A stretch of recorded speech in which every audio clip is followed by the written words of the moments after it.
Hi, this is Herb Alston with 1031exchangesite.com. I'm so excited to be back at ICA this year in Las Vegas. I'm going to be hosting 2 Pitch 20 presentations on 1031 Exchange. It's so important to know your options when selling your car wash. And I am going to have qualified intermediaries and speakers on different options available when selling your car wash. So come join us Monday at 2:30 or Tuesday at 2 for our presentation and Pitch 20 seminars on 1031 Exchange. Look forward to seeing you. Have a great day.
Hey everybody, I'm Trent Walter, the CEO of Car Wash Superstore, and I'm here to talk to you a little bit about our company. Located in a 155,000 square foot facility in Mansfield, Ohio, Car Wash Superstore is a supply chain company with a focus on providing value and total cost of ownership to our customer. We are a one-call solution provider with over 100 years of car wash industry experience and a supplier of car wash parts, supplies, chemicals, and vending. We are a stocking distributor for Sonny's, Motor City, McNeil, and all other major OEMs. We are a distributor of National Pride equipment, an established manufacturer of quality self-serve car wash equipment, meter boxes, and water treatment equipment. Car Wash Superstore also offers an exclusive Elite Club membership in which you can get free shipping on everything for 1 year. No complex reward systems, no minimum order requirements, and no hidden fees. Just free shipping on everything, still. Stop by booth 1113 to speak to one of our team members today. Welcome back to the Car Wash Magazine Live studio. This is the afternoon kind of kickoff to day 2 of a ton of content. We've been spending some time sharing some great industry stories, great inside information about different things you can do to make your business better, to make your people better, to make yourself better. So in that vein, we're going to have a conversation now that's kind of an origin story for Tag and Go Car Wash. We're going to talk to Quinn Allgood and Connor Atkin. Welcome to the show. Thank you. Okay, so this is going to be a little bit of a ride, guys. So we had a really fun prep call. These 2 individuals are very transparent. So if you're easily shy about transparent conversation, this maybe is not the conversation for you. Now, let's start at the beginning. You ready?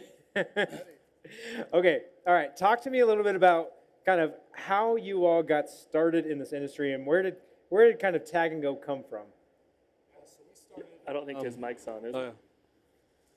We started in 2012.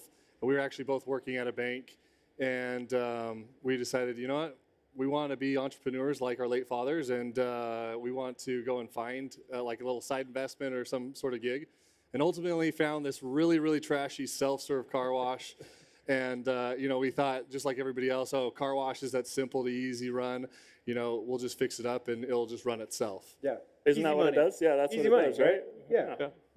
So ultimately, we got into this self-serve car wash. It took a while for us to figure it out about how to finance it and everything like that. But we ran into, I mean, we did not know what we were doing in the car wash industry. And I mean, we're playing around with these parts. Like we'd go and we'd call our distributor that we found, and we're like, hey, the hose is like shaking and it's making this vibrating noise and stuff like that. Like, how do we fix it? Yeah. We don't know how do we fix it? How do we fix it? Yeah. So that's kind of like the ultimate how we got into it was in 2012. So Well, okay, so Connor, maybe talk a little bit about like that process, right? Like, why couldn't you get any money? What was the deal? We were in our early 20s, both of us, believe it or not. You know, I know we still look like 20, but we're not.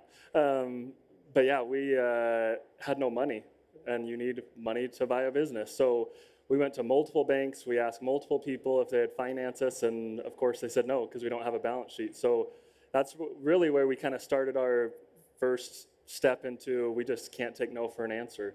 So we finally, one day I was talking to my now late grandma, and I said, how did you guys get started 60 years ago? And she said, talk to a local bank. So we went and talked to a local bank, and then we had to get creative. They did 65%. The seller we asked, he did 25% carryback. And then the 10%, Quinn and I still had to do balance transfers and figure that out because we had no money. Yeah. So 100% financed. It can be done. Okay, so what was it, though, about car washing that fit? Like, I mean, especially if you walk up to a kind of a dilapidated self-serve space, why would you want to buy that? You know, it's just an opportunity. We were young. We didn't have much. It was in the price range of, okay, we could kind of figure this out. And that's basically kind of how it came. I mean, we were creative in that regards. I mean, I don't recommend anybody doing what we did, but we were definitely creative in that space. And so that's kind of how it fit our model and the fact of like, you know, we could figure this out. Right. And now that we're in the express model, we attribute a lot of the success that we were able to start 3 years after to these kind of foundational years. We did that. We bought a second self-serve. We actually got in the septic business and pumped out our own pits. Yeah. So we were just kind of scrappy, and that's what we had to do. There's a quote that I always say that we didn't save our first dollar to put on the plaque because we needed to spend that dollar to pay all of our bills. Yeah, every dollar mattered. Yes, yeah. Exactly. Yeah, absolutely. Talk to me more about kind of that adventure in financing and what that did, or what that maybe taught you, because you guys really did have to get super scrappy, and it wasn't just for that one, it was for then when you got into the express kind of operations, and I think that probably informs how you operate today. Yeah, for sure. I mean, today it's no different. We're still scrappy. I'm meeting with a banker later this week, right? It's always a battle. But yeah, we started with that local bank. They actually did our second loan. They refinanced us out of a hard money loan that was 100% financed again, 3 points, 12% interest. So it was an expensive loan. But that's where Quinn and we always joke, I took a pay raise, he took a pay cut. When, you know, we went full time into the car wash industry. And that's really where it started. Our relationship, we worked side by side for 7 years. I've now moved 4 hours north, but that was so foundational to what we did. And again, like you say, there's a difference when everything's on the line and when it's kind of, you know, handed to you. So for us, that's a big culture thing is, you know, we work, we're driven, we're going to get up and work. So tell me, Quinn, a little bit about like, how do you sleep knowing that, you know, as you're building this thing, you're so leveraged in it. Like, how do you sleep? Like, are you like, no problem? Yeah, I sleep great. My wife actually gets mad at me with how fast I fall asleep. You know, it's like, I don't know, maybe it's just because I work myself so much that like at the end of the day, it's like I'm just beat and I just need to, you know, put my head down. So, but ultimately, I mean, the debt, that side of things, I mean, it's really just believing in yourself. Yeah. And I think that's one thing that we just really attribute to just working hard, believing in ourselves. We know that we can do it. We're investing in our own selves as well as our team. And I think that's what it really comes down to is just that belief and knowing that you can, you know. So, okay, so let's set the stage for everybody. Tell me a little bit about your all's size now and kind of where you're going in the next few years. Yeah, so Tag and Go, we currently have 13 open locations. We have 5 under construction right now, and we got 3 more in the pipeline. So we'll be over 20 in the next 18 months. Wow. And we kind of talked about it on the discovery call, right? Some people say they're going to do 500, and it's hard work to build even 2 a year, 1 a year, right? Yeah. Everything's hard. So, but we did also talk, we almost sold this business 2 years ago. Me and my wife had the feeling that we should move, so I went to Quinn, and he said, what are you doing? And I said, I don't know, we just feel like we should move. So we went to market, but ultimately we decided not to sell as Quinn kind of captured our team. That was a lot of the why we didn't. And that kind of goes back to like, we didn't get into the business to just sell the car wash and flip it. We really got into the business more so as being an entrepreneur. Yep. In the investment side of things, we quit our jobs to just go full bore into it. And it kind of got to that point where, you know, we had these offers and we're like, you know, what should we do? And we're looking and thinking about our team that we've built up and thinking about the last few years, what would we do now? And we love the space, love the car wash industry. We see how much it's growing and the innovation that's happening. And it's like, we want to be a part of that. And that's ultimately what made the decision for us to stay and continue building and growing. Grinding, yeah. So Yeah. Some days are fun, some days aren't fun, right? Like any business. But I mean, we look back in June of last year, we had 7 locations, and then now we're at 13 locations. And it's kind of mind blowing that we were able to do that, but we really pushed through it and have a great team around and rallied around. And of course, we made steps along the way there with even doubling. And I think we worked harder than we've ever worked. And so, you think that like after 10 years it gets easier and you work less? I don't think that's the case. No, I think it's exponentially like more. Yeah, Yeah. absolutely. it's just different. We're not prepping cars anymore, but we're working, doing something else. I want to talk a little bit about this scrappiness again because these are 2 guys who, if you all own washes and they have not been to yours, you might show up one day and they'll just be there trying to find you to ask you if you can look at their wash. So you both have a story around this, I think, but can you just share an example of a time when you just kind of showed up and like went through a wash and Yeah, figured it out? I'll tell you, when we first started, we had already put our down payment on our equipment, and we hadn't been to any wash. So at the first, and then we decided to go to one up in Idaho Falls. We got, and now 10 years later, we're like, okay, we should go see other washes before we just dive right in. I mean, we showed up at Crew Car Wash headquarters, and we're like, wow, this is such an amazing headquarters and business and everything that they're doing. And then we just were like, hey, do you guys do tours here?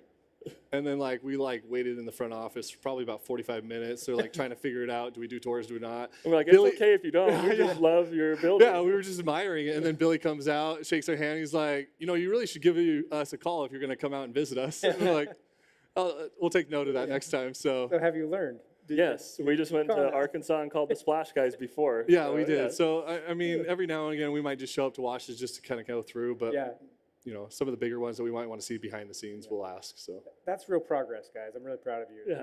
thanks. You also describe Tag and Go as a 10-year-old business, right? But but it behaves like a 1-year startup. Talk to me about what does that mean? I think going back to Quinn's point when we got into it, I remember it was probably 3 weeks in, we got an email to our, we called it aacarwashes@gmail.com just because it was all good Acura and we had no idea. And somebody said, hey, we'd like to buy your express wash. And Quinn and I were like, we didn't even know that was a thing. We were literally that naive. But as we've gone on, we really didn't know. We weren't building processes. We were just kind of manhandling it, if you will. Yeah. And then once we made the jump to a new market, we're like, oh crap, we don't have our processes. Are the people, have we been training them or we've been complacent? And so that's the 1 year. This major growth has pushed people to the limits. And yeah, it's a new company. There's a lot of new people because of that. Yeah, we had a business coach that just said, it'd be really nice to just be able to put a USB in your brain Yeah. and take that information and be able to stick it in somebody else's brain, because we didn't build out those processes. We didn't, everything was in either our heads or some of our managers' heads or anything like that. And so, as we continue to scale, that was not scalable. Right. And so we now have a training department that helps out and builds that out. And So trying if we were to go back, standardize. we'd start writing it down You from would've day done that one. first, yeah. Yes. Well, I don't know if we would have, because we're not very good at writing that. But I mean, that's not, ChatGPT would. we Yeah, know, yeah. we know our strengths and our weaknesses. So get somebody else in there. And So tell me a little bit about what the future looks like. What are you looking forward to? I'm looking forward to the industry and the innovation aspect of things. For us, I mean, we're also very much in the growth pattern as well. Yep. And so, yeah, we have 30 stores on the horizon of what we're trying to do, and I'm sure it'll get bigger than that. Originally we only started thinking that we'd have 3 stores. And 2 in St. George and 1 in Cedar City in Utah. Now we're in Mesquite, Nevada, and all the way up to close to Ogden, Utah. So Wow. we're kind of, Utah's kind of where we're focused on. Nice. one of the biggest things is, I think, as we've learned throughout the time, is and I know you're going to ask this question too, so maybe I'm jumping the gun with this. But, limitations, I think we all put limitations on ourselves, individually, in business. And for me, I think that's the biggest thing is we put limitations at the very beginning of our business. And now we've kind of pushed past that because we've had to, or we've decided to. And really anything's possible. Yeah. And it really comes down to having the team behind you. We're sitting, I think, at 240 employees right now, and we'll probably be at 500 in the next 18 months. We're doing the hub and spoke model. So in northern Utah, we have a new indoor wash coming. So that's just a whole nother labor market, but we feel like the hub and spoke, we love that model. So as Quinn said, we love the innovation and we want to be a part of that. And this all started with a old, kind of vacant, self-serve car wash. Yeah. The pictures don't even do it justice. I mean, we're looking at like potholes in the ground. I mean, no vinyl walls or anything. We painted the walls at first white. Nice. Because we were too cheap. Because we were too cheap. And we didn't have any money. So it was just kind of like, this is what we have to do at the time. So, Excellent. but yeah, now it's changed. So I've got one more question. I ask this of everybody because I like quick sound bites from people and quick takeaways. Connor, we'll go with you first. What is one thing that I can do today that'll make me better tomorrow? So I did plan this. Yeah. Me and my wife went to Hawaii and I read a book in a week. That's how much I loved it. The Bill Marriott book, Success is Never Final. Okay. And that's really stuck home to me, that it really is never final. He was in his late 80s and still trying to build the brand and, grow that business. So same today, just never have a complacent mindset. So you've never, right? We see that in the wash. We have a great day of 1,000 cars and the next day it's rainy, right? It's never final. It's a grind every single day, and enjoy the grind. Enjoy that. Yeah, celebrate that. Yeah, exactly. Yeah, you have That's where to. growth happens. Yep. Same question. You might have already answered it. Yeah, I mean, once again, I'm going to go back to limitations. Yeah. I even think, I kind of mentioned the fact that we were cheap on our walls at first. We painted them instead. Being able to grind it out, figure it out in a different way, right? I think we put limitations on the fact that we couldn't afford that at the time. No, there was ways to do it. We just put that limitation on ourselves that we couldn't do it at that point in time. And ultimately, I think it's a fight or flight almost sort of mentality aspect of it. And ultimately, you can always bet on yourself. You can fight through it. You can figure it out. And I think that's ultimately what it comes down to for me, myself. Perfect. Well, there's a whole lot that we could still unpack, but we're running a little bit short on time. I encourage anybody who's watching this or listening to this or sitting in the studio audience to try and carve out some time to talk to these folks one-on-one. Their story really is fascinating once you really start to dig in and go a little deeper than what we were able to do in our short window today. But I do want to just say thank you so much for being willing to come up here and to share a part of your story with the car wash community. Thank you. Yeah. Now, don't go anywhere because you guys have an obligation to choose 2 people from the audience to come up on stage to play Plinko. So. And we can't rig it? What? You can't rig it. You can't rig it. So, Quinn, choose your person. Choose your representative. My representative,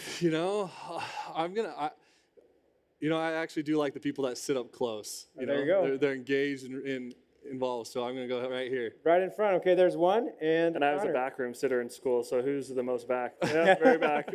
Back left. Yep, you. Yeah, the one who stood up. Nice. Okay, you guys hang out. I'm going to come around here. We're going to play a little game. This is my favorite game. All right. So we've done this a couple of times. I would like to play a game with you. Yeah. That's funny. Shall we play a game? Yes. Okay, here you go. Introduce yourself for me. My name is Carter. I am a 14-year-old car wash enthusiast, and me and my dad are thinking of investing in a car wash to build in northern Utah. Excellent. All right. Introduce yourself. We're all Utah guys up here, I guess. My name is Jay Bean. I'm a technology guy from northern Utah. Okay, excellent. All right, so here's the deal. We are going to share one thing that we've learned from attending this car wash show. Okay, so I'll give you just a second to think about it. And then, this is such an unfair thing, but then you guys have to judge which answer was better, okay? All right, so are you ready? Ready to give your answer? Okay. I think that the best thing that I've learned is, it was actually in a conference today at like 8 in the morning. It was from one of Sunny's employees, and it was that you need to,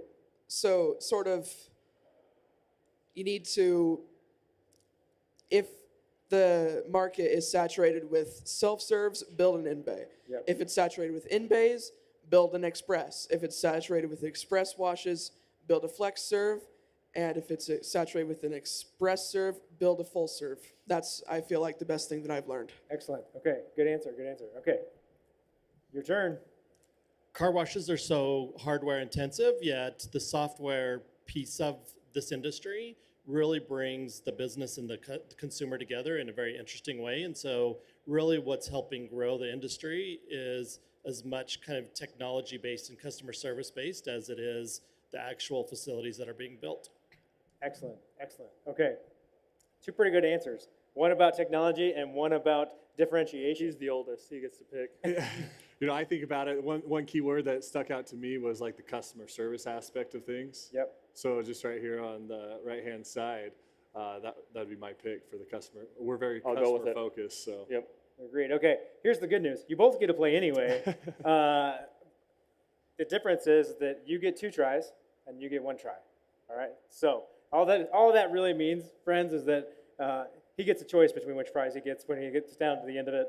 Carter, unfortunately, just gets the prize that we're giving him for free. So, all right, Carter, come on over. All right. You go first. Here's your one. Climb on up that ladder up there. Do not drop the Plinko chip until we say 3, 2, 1, drop. All right. So. Yeah, drop it before I say it. Do that if you could. Okay, so you gotta make sure that you lean down there, put it flat on the white so it will go. Now, hold on a minute. Is there something on that board that you really want? $100. Everybody wants the money. Okay, Carter, 3, 2, 1, drop. It's going that way. $50, Carter. Nice job. Congratulations. Excellent, excellent, excellent. We'll get you your prize here right after we wrap up here. So go ahead and go back to your seat, and we'll make sure that you get your money, buddy. Awesome.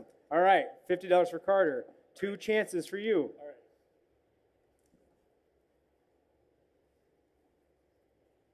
I might not be able to do this again next year because I'm giving away a lot of things, and I think I'm over budget by like too much. So you guys have to say how much you really liked that there was Plinko and prizes, and then we can do this all the time. All right, are you ready? Okay, 3, 2, 1, drop. Oh, another $50. We're gonna have to move that chip. All right, ready? 3, 2, 1, drop. Yeti. Okay, so $50 or a Yeti. $50. All right. Congratulations. I'll make sure that you get your prize here in just a second. We're going to have a really interesting conversation. So we talked in this interview a little bit about the opportunity to sell your wash, and they chose not to. We're going to have a conversation in just a little bit with Dave D'Alessandro from JetBrite and talk about how that all worked for him when he did decide to sell and what he considered and how that all went. So stay around. We're going to start that in about 10 minutes. In the meantime, you can check out some of our additional car wash content that we will roll for you in just a moment. Friends, keep it clean.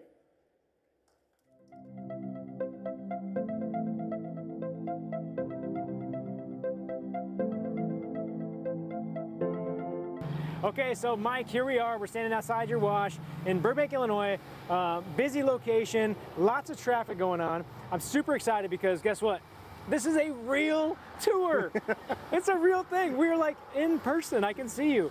So tell me a little bit about this location and like this traffic pattern and how you all get onto the property. It's a little bit funky. Yeah, so when we designed this property, we were obviously trying to maximize each area to the best we could. So as you're coming off Cicero, there's actually 2 entrances. You can come in through this way to the back vacuum parking lot, or we do our best to direct you onto 84th Street because this is a side street that's open to us. Okay, which is nice. At the very far end is where you do enter the parking lot. Which is kind of nice because that way you keep them out of this immediate space and you get them. They can just kind of flow naturally around to the back before they come into the tunnel. So it actually, this is almost free range to us. So it does add for stacking.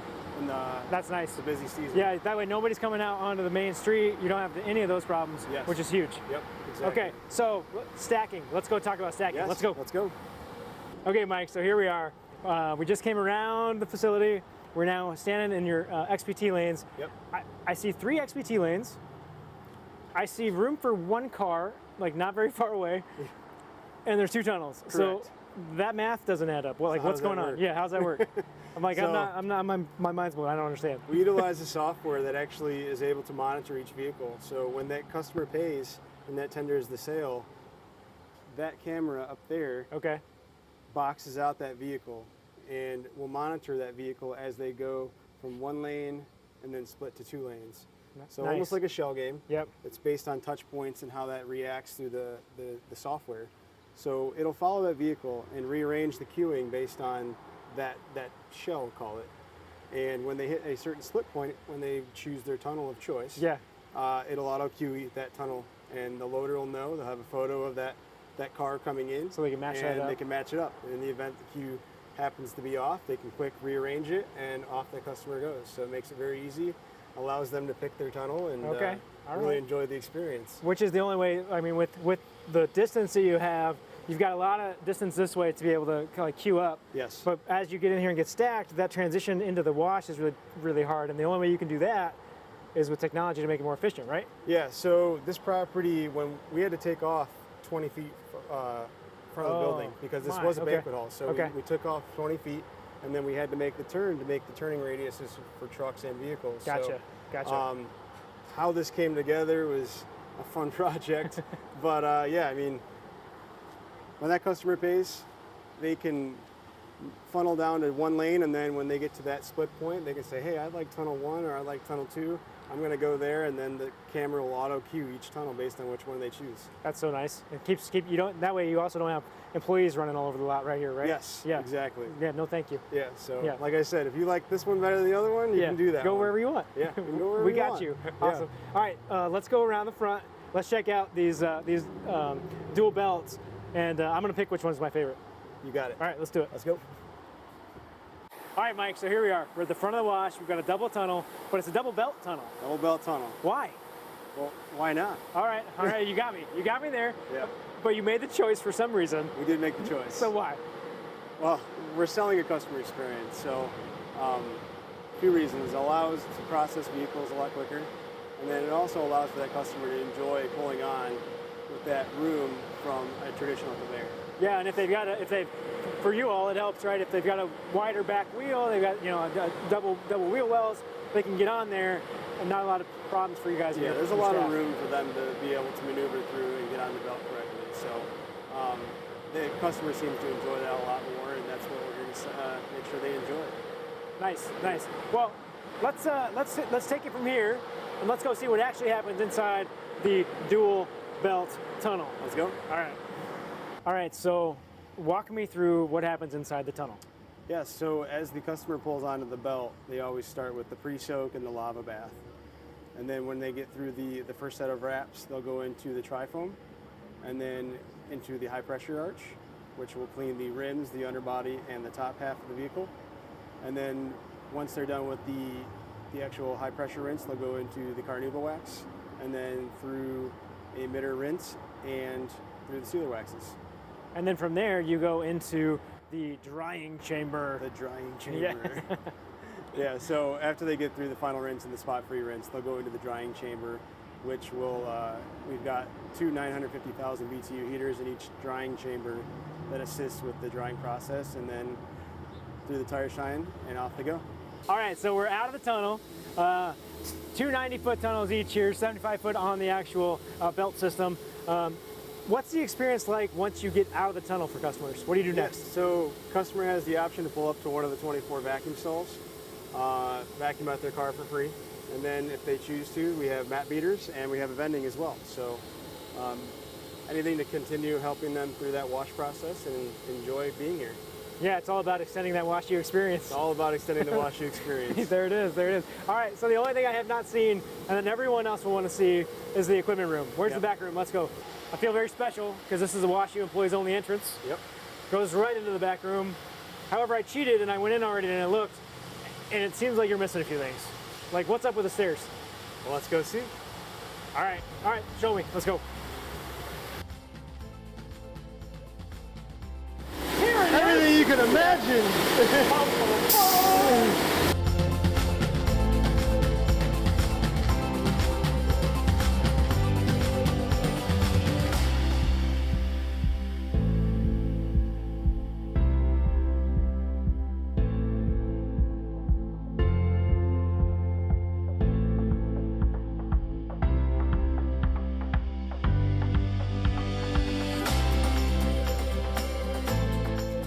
right, so super cool equipment room. Now I understand why there are stairs, but I'm left with a question, because I always have questions. How do you get stuff up there? Well, we use a cage hoist. So as our chemical deliveries come in, we actually load up the cage, and it goes up like an elevator. So we hoist it upstairs. That makes sense. It's the only way to do it. That's the only way to do it. You don't want to roll those things up the steps, or oh, you know what? You could go World's Strongest Man and flip them, right? Or CrossFit those things. Yeah, exactly. Yeah, you got it. Hey, so fun to be able to see your site. I'm so excited to be able to actually do it in person. Thanks for showing us around today. Super awesome. Thank you guys for coming. But I gotta go. So do you mind locking up on your way out? Thanks, Matt.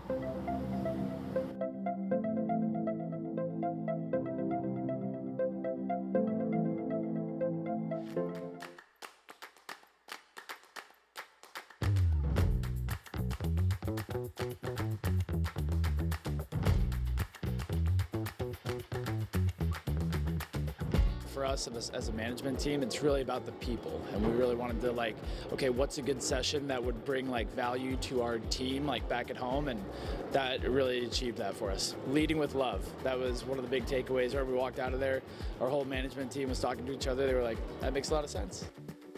The world is ever evolving with technology and the generations who are working together. Baby boomers, traditionalists, Gen Zers, and kind of how we mesh all those people together is really why I went to this session. I think the biggest takeaway was is how you recruit people is based on your culture and kind of how you do things now and letting your people recruit for you. It's just jam-packed with great information, and this is my first experience, so it gave me some fun insights to the industry that make me excited about opportunities. So we're here with Nathan Iverson with High Tech Industries and 3D Car Care. Good morning. Is that right? 3D Car Care? 3D Car Care. That is 3D Car Care products. 3D Car Care products. Yeah. That's a new name for you guys, huh? It is. It's actually very exciting. We merged the two companies in July of 2022. And when you take High Tech, which is primarily an accessory and widget company, if you will, for car wash and detailing, 3D is all of the chemicals, the soaps, cleaners, degreasers, tire dressings.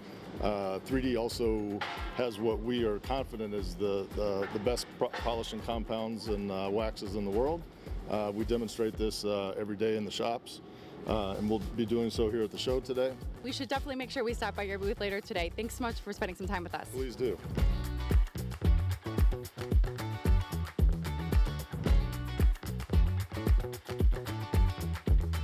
Just brought on a new general manager who worked at a car wash before at a separate location, and we were doing all the training and everything, and we started talking about scheduling, and he said, oh, scheduling, I hate making a schedule every week, and it takes up so much of my time. And I said, really?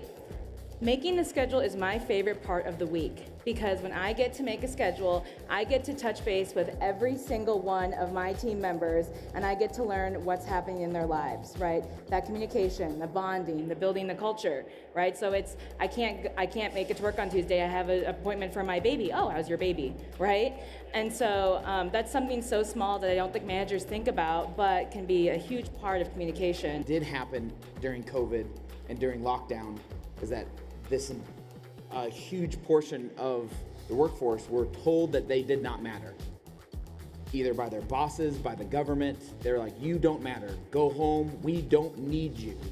And now these people are coming out, or they're not. They're staying at home, other people are taking care of them financially.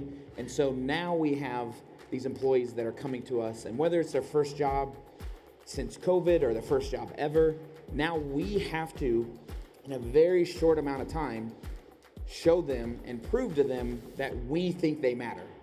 And I think that's the hardest thing, because they're not going to care about us. They're not going to care about the job if they don't feel like we care about them.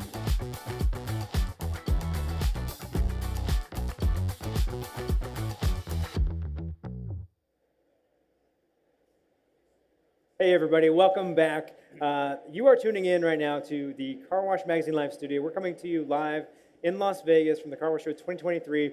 If you are watching at home, I'm sorry you're not here. You are in the wrong place, because this is a record-breaking show for us. Tons of square footage on the show floor here. We've got more than 190,000 square feet of space filled with opportunities for you and your business. 421 unique companies exhibiting, and we are well over one of our highest attended shows ever. So we're really excited for the energy in the space. We're going to keep that energy going with the next conversation titled, "So You Want to Sell Your Wash." Now, this is a little bit of a controversial topic. People are getting acquired a lot, not as much as they were at one point in this kind of growth trajectory, but it is a very important conversation. And as this industry evolves and adapts and grows, one of the really important things is that the folks who are in this industry have great resources and great opportunities to learn how they can prepare themselves and how they can make themselves aware of all of their options, right? Whether they want to sell, what does that look like, whether they want to keep growing. So to do that conversation, we've got a really interesting panel for you. Joining me today, we've got Dave D'Alessandro, I guess formerly of JetBrite or still of JetBrite? That's a confusing subject. We're not going to go there just yet. We will talk about that. We've got David Miller from Zips, and then down at the end of the seat in the excellent suit is Jeff Pavone from Amplify Car Wash Advisors. Guys, welcome. Thank you. All right, perfect. Here we go. So let's start with maybe a quick introduction from each of you, and we'll start right here with Dave. Can you just kind of give everybody the lay of land, who you are, kind of what you do? Yeah, Dave D'Alessandro, and together with my business partner of 30 years, Sam Yosef, we started JetBrite Car Wash 20-some years ago, and actually we've been in the business since 1984, so it's going on 40 years. In addition, we own an equipment company where we sell and install car wash equipment as well, but we ran these two companies for basically our entire adult life. And why we're here today is because 6 months ago, we made a very heart-wrenching decision, and we sold our car wash chain in the Chicago suburbs to Zips Car Washes. Excellent. Thanks, Dave. David, how about you? Yes, so my name is David Miller. I head up mergers and acquisitions for Zips Car Wash.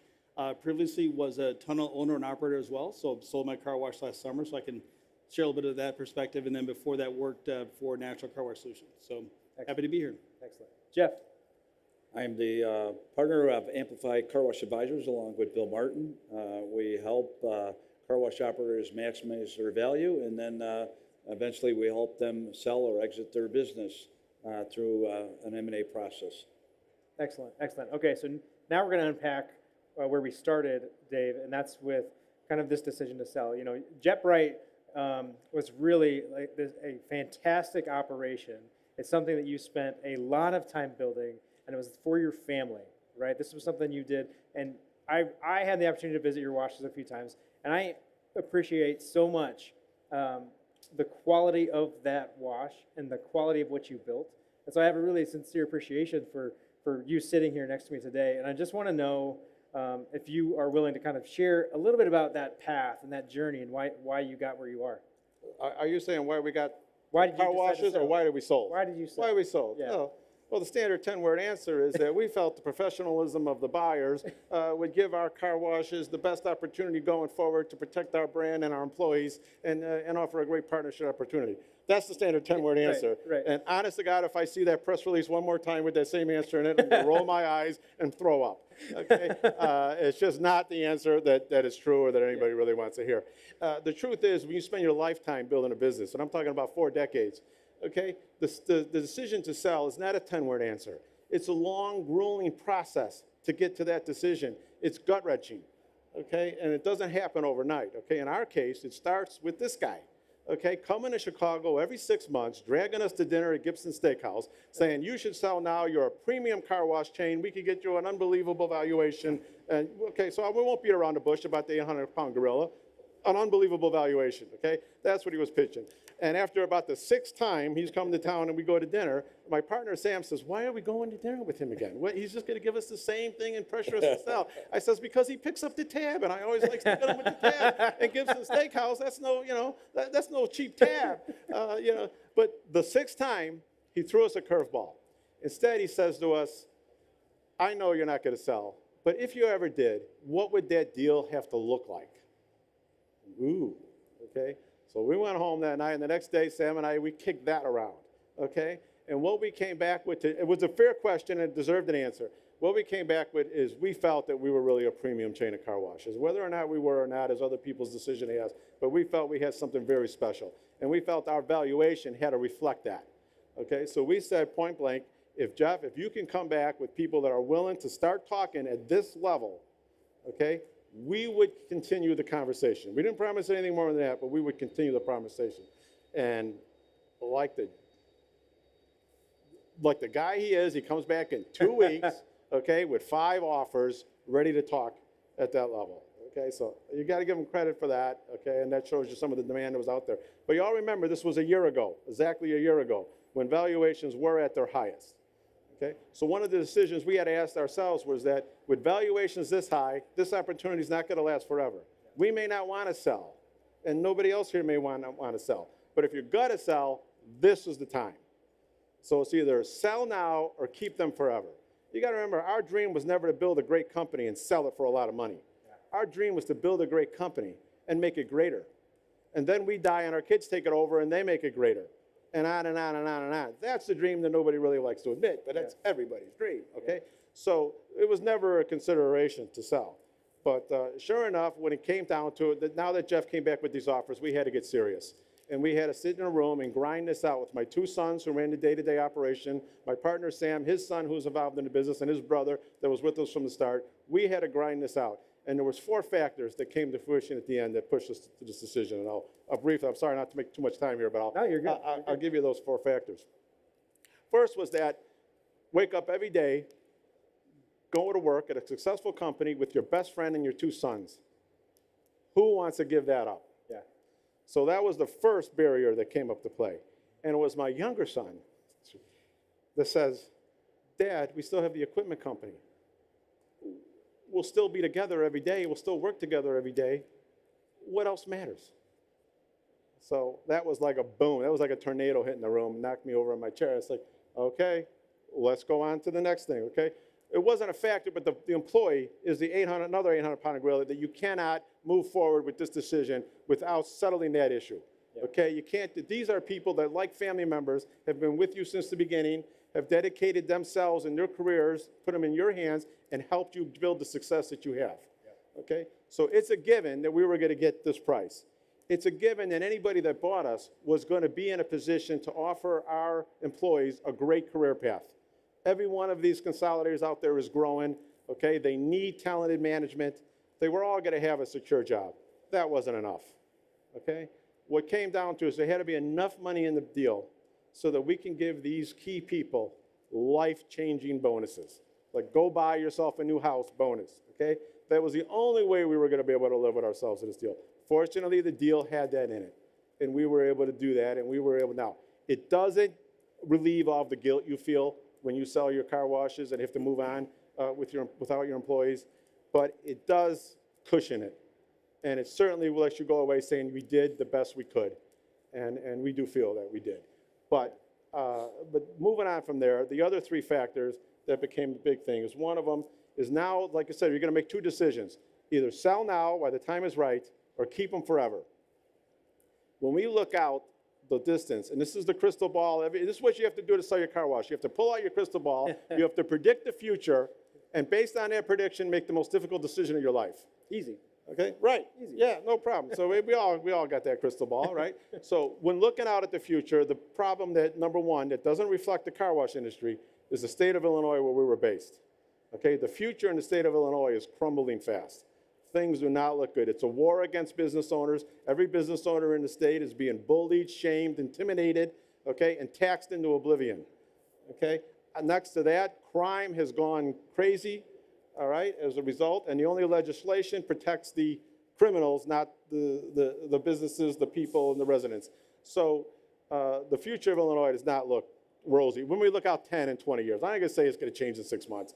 Okay, but that was a second big factor that we considered. We were an Illinois-based company, and we didn't feel comfortable with that, or investing further.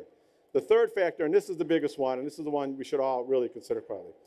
We were growing very comfortably, because this is what I learned in business school. Grow at a safe, secure, slow, steady pace, and you will have a great balance sheet. You'll have a great business. We were growing 1 to 1.5 locations a year.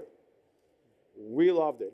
We can keep that pace. We can manage those facilities. We can keep operations going. And our balance sheet was great. We were building with little or no debt with each new location. Okay, every Saturday I would go and I would do my numbers, I would pull up my balance sheet and smile.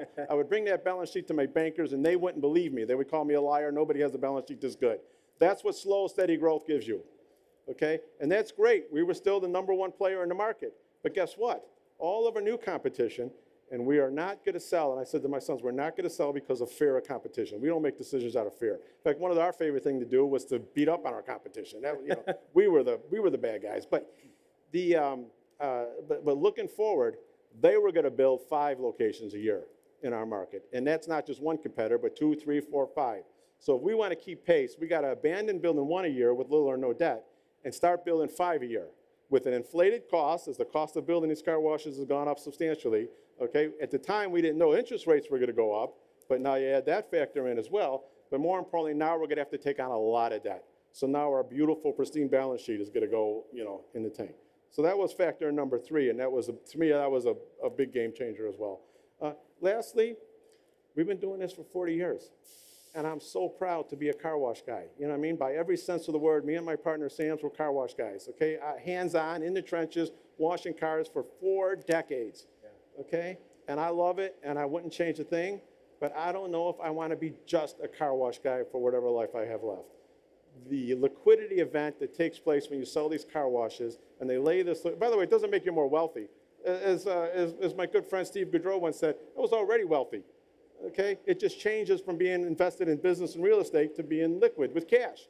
And when they lay that kind of liquidity at your feet, it opens up all these doors to the whole world. Whether we want to travel the world, get involved in philanthropy, we want to cure cancer, we want to help educate people, we want all these things we can do, you know what I mean? Take piano lessons, whatever, are now available. Because for 40 years, I've worked 7 days a week, and it was just a car washing.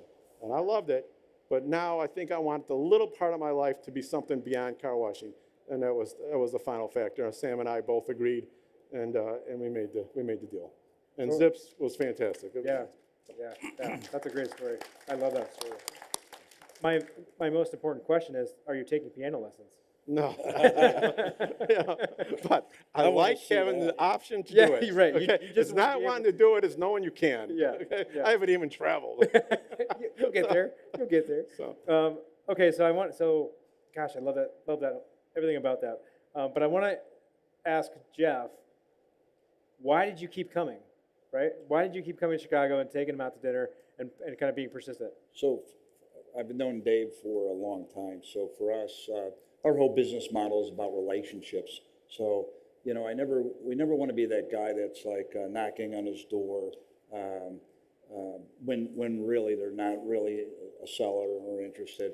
You know, it was always more staying in touch. And Dave and I, again, we go back long enough. He said there will be a time when the number's right. Yeah. And again, the question I always ask everybody out there, and Dave included, is what are you going to do in 5 years from now, 3 years from now? Because if the answer is sell, the market at where it was peaking, I said, now's the time, because 2 years from now, you may not have that same opportunity. So you'll basically be working for free.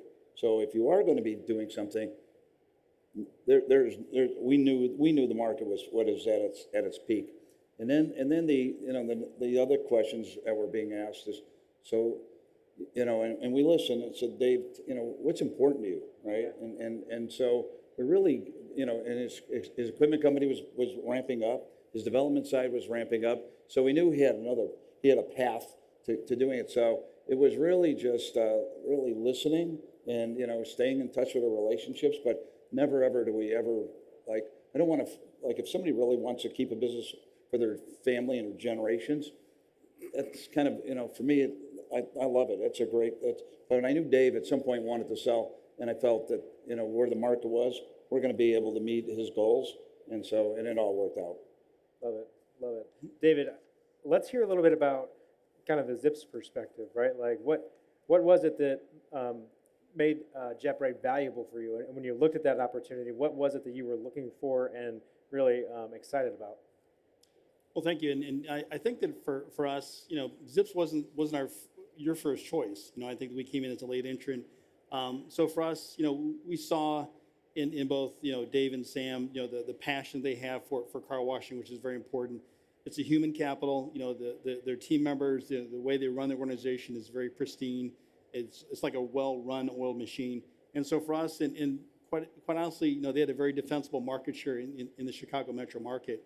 So for all those reasons, we saw this as just an opportunistic way to come in with a strategic partnership, and we really see it as a partnership with Dave and the entire JetBrite team. And so for us, those were some of the reasons we chose to go forward. Well, and David, just to kind of follow up on that, if you were to fast forward to today, is that still a deal that you're looking to make? I mean, are you still searching and actively hunting for these kinds of opportunities? Yeah, so it's a great question, because I think that we kind of talk about 12 months ago versus today, and I think that a lot has changed since then. You've had 10 interest rate hikes. You've had a lot of things have changed in the economy. But at the same time, we're always looking for good deals, and I think that for anyone out there, opportunistically, a strategic partnership with JetBrite or another type of deal out there is something we'll always consider. I think when Jeff mentioned the multiples and with it being as high as they were, I think there's been a recalibration because of just the higher cost of borrowing.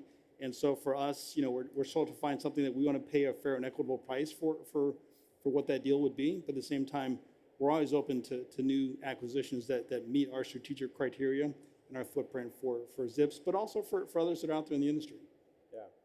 Yeah, Jeff, I'm going to come to you in just a minute. I want to make sure that if anybody does have questions out there and you want to ask those, I will save you a few minutes. If you think, I know you can't predict if you think you're going to have a question, but if you have a question right now, will you raise your hand for me? Okay, so we do have at least one. I will save at least time for one question. All right, so Jeff, I want to know, bringing us back to kind of current market trends here, as you are working with your clients, how has the conversation shifted, right? How are you talking to folks who are maybe interested in selling their wash? What are you saying to them? What are you coaching them on? I think probably the most important shift that the discussions we're having with our clients is, number one, build quality. Build like you're going to own it, whether you sell it or not. You've got to run it. You got to run your company like you're going to own it forever. So there was a lot of guys running out and buying sites and just for wherever and thinking they're going to go flip it and make it easy. Those days are over, right? There's nobody buying junk B sites. So if you're gonna do something, do it right. Like again, what Dave and Sam did. They built JetBrite to keep forever, and they built the facilities right. They built it to wash a lot of cars. So that's number one, is build like you're going to keep it. I would say there's a way to make up. So the turns on multiple came down, right? But the way to make it up is how? Get more profit. And so if you get hyper focused on operations, you can make that up by, let's say you pick up an extra $200,000 of EBITDA on your site. Well, there you go. There's a couple $1 million. So if you lose a turn on something, you can make it up by operations. And I can tell you, there's we're seeing, it's sort of that 80-20 rule. There's 20% of the operators just crushing it on operations, and 80% does okay. There's so much upside in operations. So that's what we're really, really preaching to our clients, saying, first off, A+ real estate, build a facility like you're going to keep it, and then learn how to operate. And I do think it's the other real important part is your team, right? At the end, one of the things we have is more data than anybody on chains, and I can tell you this: the common characteristic of great chains is their people, right? And it's what they do off their site. Sometimes that matters most. So they have a corporate infrastructure and a team that drills down every detail. So it's not the one thing they do right; it's the 100 things they do right. But to a person of every premium chain that's out there, they've got one thing in common, and it's if you look at the leadership, they really understand the value of their team. Yeah. David, does that track with how you all are kind of approaching things right now? Absolutely, and I would say that for us, for Zips, really anyone out there that's looking to acquire a car wash, first things first, as Jeff mentioned, work to make sure that your business is as profitable as you can make it, and that's going to also make you just more attractive. We also look for trend lines, so we want to make sure that we're seeing up and to the right in terms of just revenues, UWC memberships, subscriptions, retail ticket. All those things are very important for us. And lastly, I think Jeff echoed, as an owner and operator, Dave will echo this as well, that, no one's going to care about your business more than you as an owner, because you're stroking that check every month at the bank. Yeah.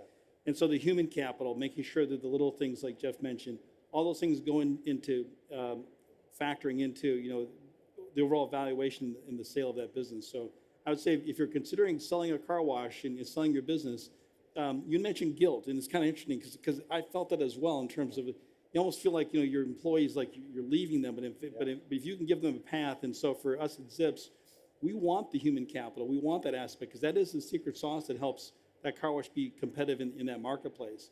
And so, making sure that you communicate to your teams that, they do have a path forward, either with Zips or someone else, is very important, because at the end of the day, with labor shortages and just the labor market still, that's very important in our decision making. Excellent, excellent. Let's go to our question. Can we get a microphone runner, please? The question was over here. If you can stand up for me, we're going to bring a microphone up to you, and then you can introduce yourself. So who you are, where you're from, what company you're with, and then ask your question. Just a quick question. I should probably know this. I can Google it, but I'm Todd with Super Clean Car Washes in Rapid City, South Dakota. When Zips came in and bought you, did they change the name, brand them Zips, or are they still Jet Bright, or how does that work? I see so many acquisitions like Mammoth, they'll buy a chain of car washes. Yeah, and leave them that's the a great same. question. I mean, so for us, it really depends on a case-by-case basis. Yeah. A lot of the acquisitions, we see if they're in a Zips market, and we have the Zips brand equity, it makes sense for us to change that over after a certain period. Jet Bright's kind of a special case, because Jet Bright, again, to Dave's point, he's built that business up over. Yeah. Correct. So the brand equity of Jet Bright made a lot of sense for us to leave it Jet Bright. Never say never. I mean, we will, someday consider that, but at the same time, we know that, when we have a good thing. And so for us, it made sense to leave the Jet Bright name as it is for now. Excellent. Anybody else have a question for our panelists? When did you open your first car wash, Dave? Well, to be honest, I was in a full-service car wash back in Bolingbrook in 1984, and that's how I entered the business. But we sold that during the consolidation of the late 90s. But the first Jet Bright car wash was in Addison, Illinois, in 2000 it opened. What got us into car washing? Yeah, it wasn't really inspiration. I was attending college locally in the Chicago suburbs, and my father's friend, my father owned a gas station, and his friend had a gas station with a car wash. And the car wash was actually doing quite well. And he kept encouraging us to go down that path and get in. I was going to follow my father into the gas station business. And in any case, there was a closed down, ratty down, crappy little closed down car wash, 65-foot tunnel. And I mean, it was really horrible. I mean, it was just my first 14 years in the business were horrible. And I bought it for next to nothing. I was just a college kid, but with a $20,000 loan from my grandmother and uncle, I was able to buy this car wash. But and we struggled. I just had to work it open to close and this and that, until what became my business partner, Sam, came along. And Sam can do things. He all of a sudden fixed the equipment and everything was working. He painted the building and it looked a lot nicer. Decided to do grass. This and that. The place started looking better and better, and business started getting better and better, and it all went from there. Yeah. Oh, as the things you could do. Okay, run for office. I would never, ever, ever run for office. Okay, I'll play the piano first. Yeah. But it's one of the things you can do. Okay, it's I like to joke that's like a 40-year overnight success story, right? Because everyone kind of forgets all the. Well, we only got a couple minutes here. You know what I mean? But yeah, it was ugly though. We did it the hard way. It was really, really ugly. So, yeah. That's funny. Any other questions from the audience? Right here. David, when you were considering selling your business, did you look into 1031 exchange options to minimize the tax that you pay in the sale of the business? Well, with all the car washes that have been sold here in the last 5 years, the 1031 exchange has been a very popular option for a lot of people to roll the taxes. Okay, we chose not to do that. Okay, part of the reason is that I have a very conservative accounting firm that does our taxes. And they don't like those kind of red flags. When you start playing around with the 1031, it just opens up a lot of places where you can go where you shouldn't go. And we felt that 1031 isn't avoiding taxes. 1031 is just delaying them. Right. You're pushing it down the road to the next sale, this and that. And if you recall a year ago, there was a big push in Congress to raise the capital gain tax.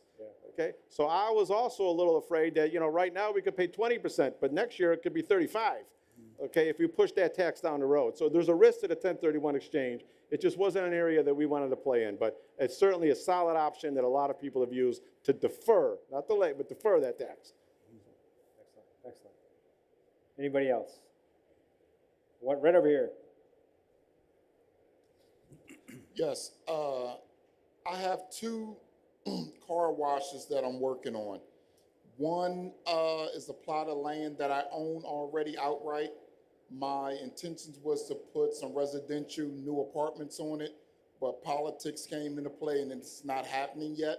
So instead of just taking on the overhead of paying the taxes, I decided to put a car wash on it. But maybe 2 miles away, I acquired another location that was a car wash, ran down, haven't been up and running in 20 years. What would your advice be to me on the two things I just mentioned? Are you asking if you should build them both, or are you asking is that the question? Yes, if I Okay. have both of these, planning on opening them up Okay. in the next year. Yeah, Dave would have built them both, yeah. Well, look, it really comes down to your area and the concentration of people and traffic that you're dealing with, to whether or not you could support the two operations 2 miles away. Okay, if you're in a densely populated area, very doable. If you're in a country, rural setting, very dangerous.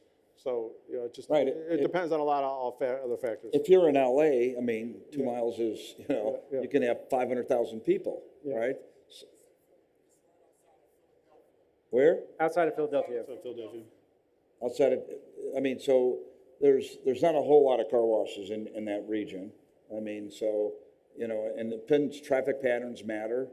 So for us, we're looking at, density, cars, competition, traffic patterns, all of it, but, Households, income. so all that can, it can support it, right, like Dave said, in the right markets. In the wrong markets, it could be, you could be just cannibalizing yourself, but, if you're telling me in that market, we could talk later, but I don't see.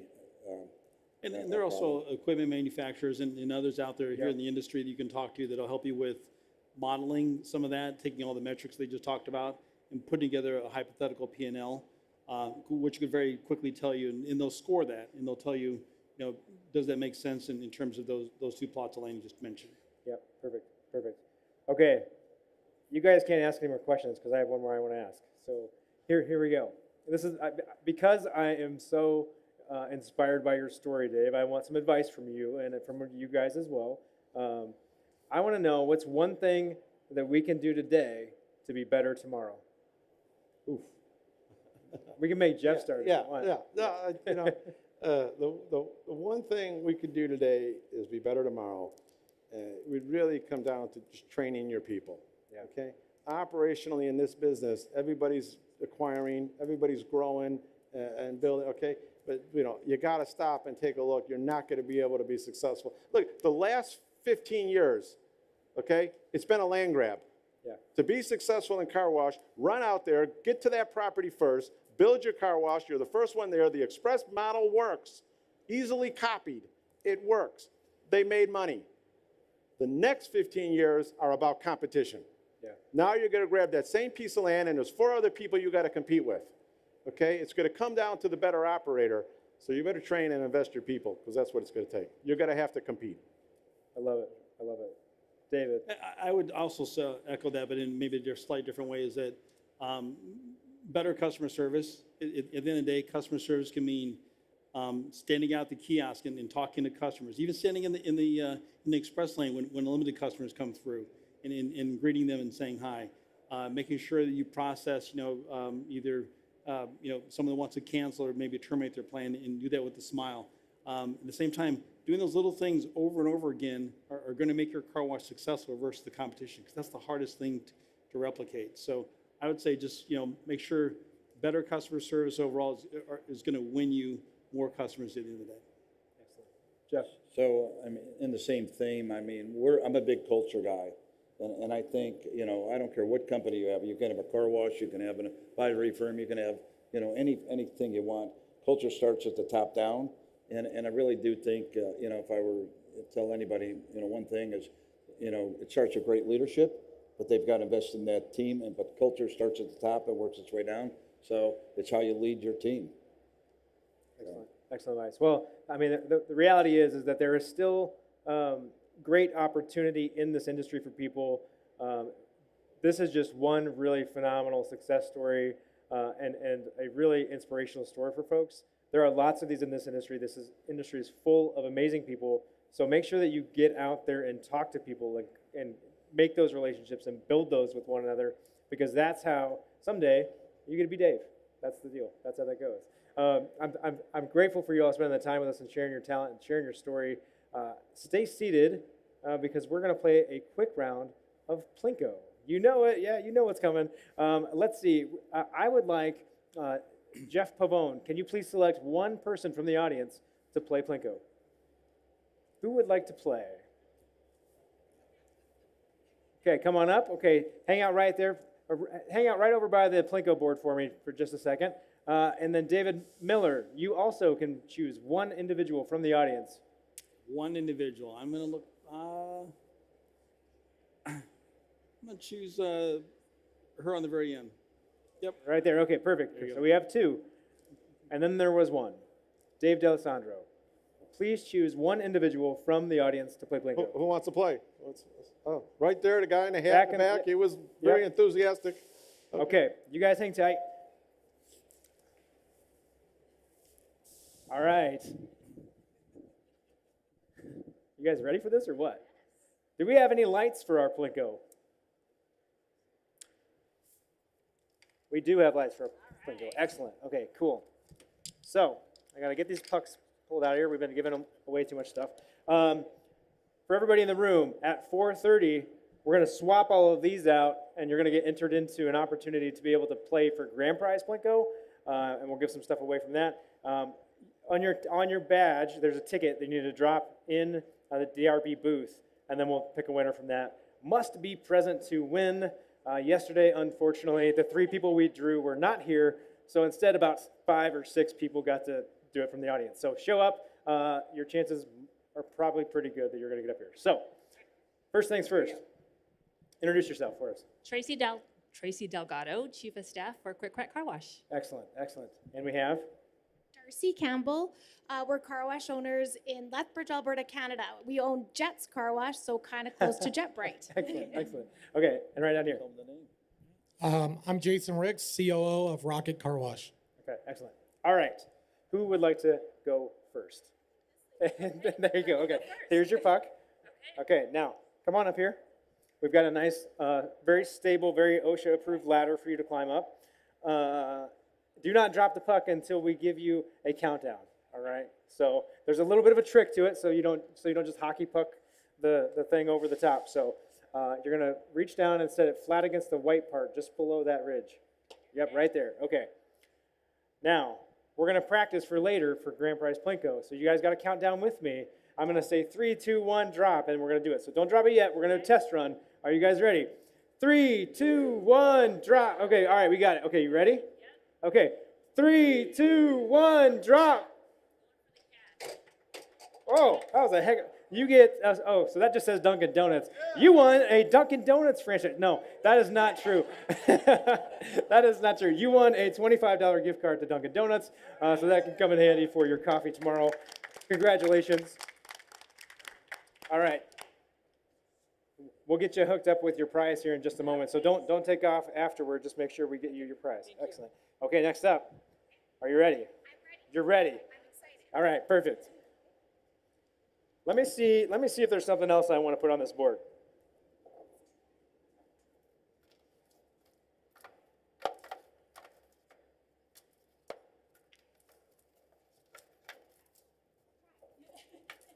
Okay. So,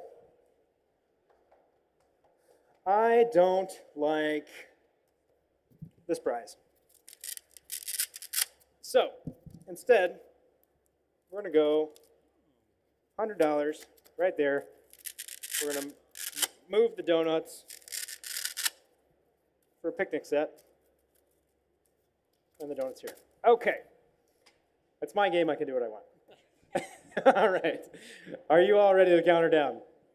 Okay, here we go. 3, 2, 1, drop.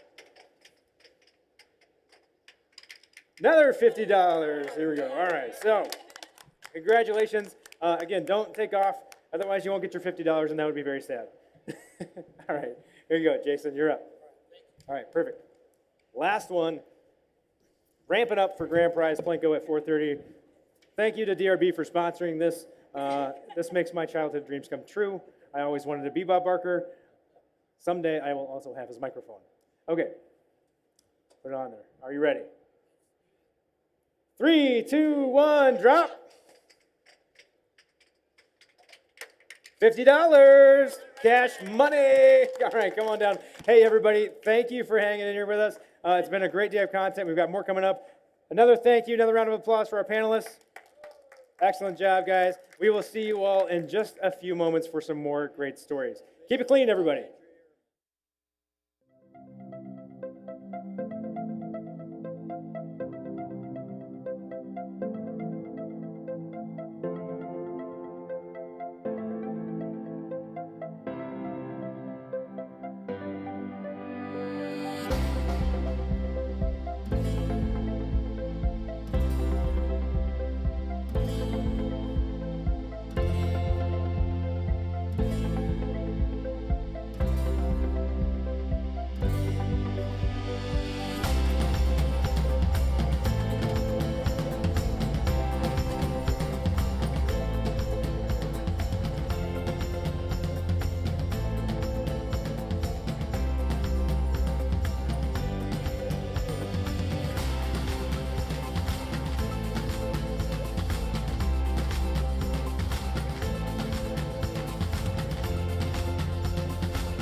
Mr. Clean Car Wash has been around since 2008 with its foundation built on Carnet's Car Wash, which commenced operations in 1987 and then ventured into franchising in 1997.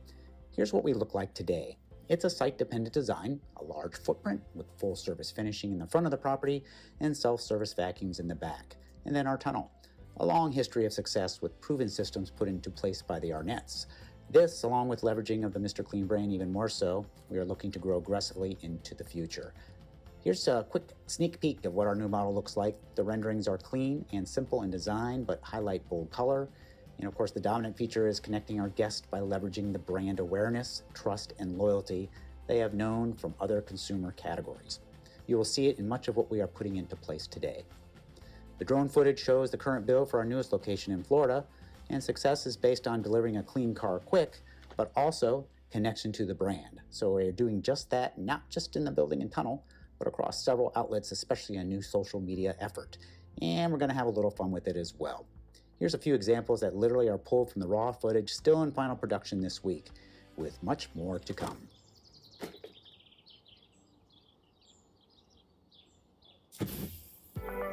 It's no magic secret. Mr. Clean Car Wash is the best place to clean your car the way only Mr. Clean can. And it's no wonder with the amazing express wash, incredible attention to detail, free vacuums, and so much more. And when you go unlimited, you can wash as many times as you want all month long for as little as $19. Mr. Clean Car Wash. If you wash your car more than twice a month, go unlimited and the plan pays for itself. No contracts and no gimmicks. Join now for as little as $19 a month.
Make sure to follow us on Facebook and Instagram so you won't miss out on any of our special promotions.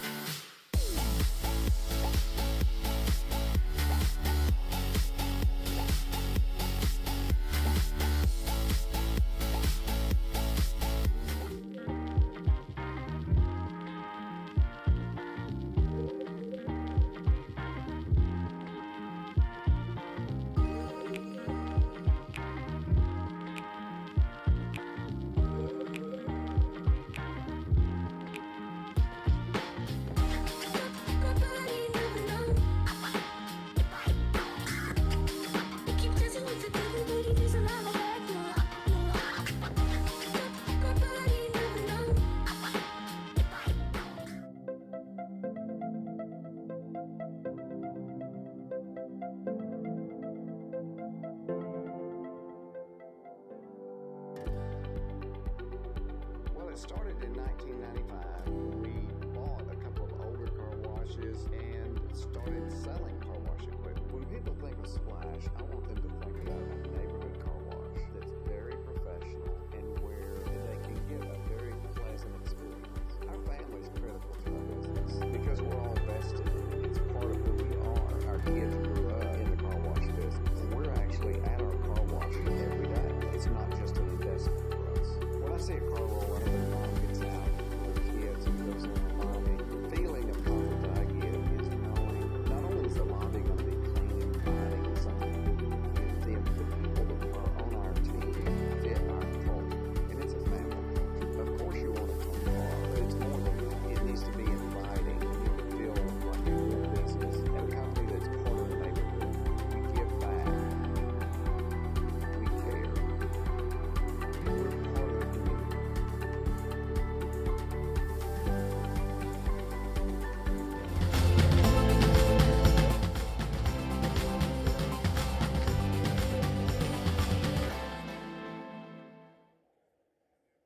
Hey everybody, welcome back. I am Matt DeWolf. I am the editor-in-chief of Car Wash Magazine and the chief marketing officer for the International Car Wash Association. You may or may not know this. This is our show. We put this on. We have created this giant experience for you of 190,000 square feet of exhibit space, all the education opportunities, all kinds of great stuff.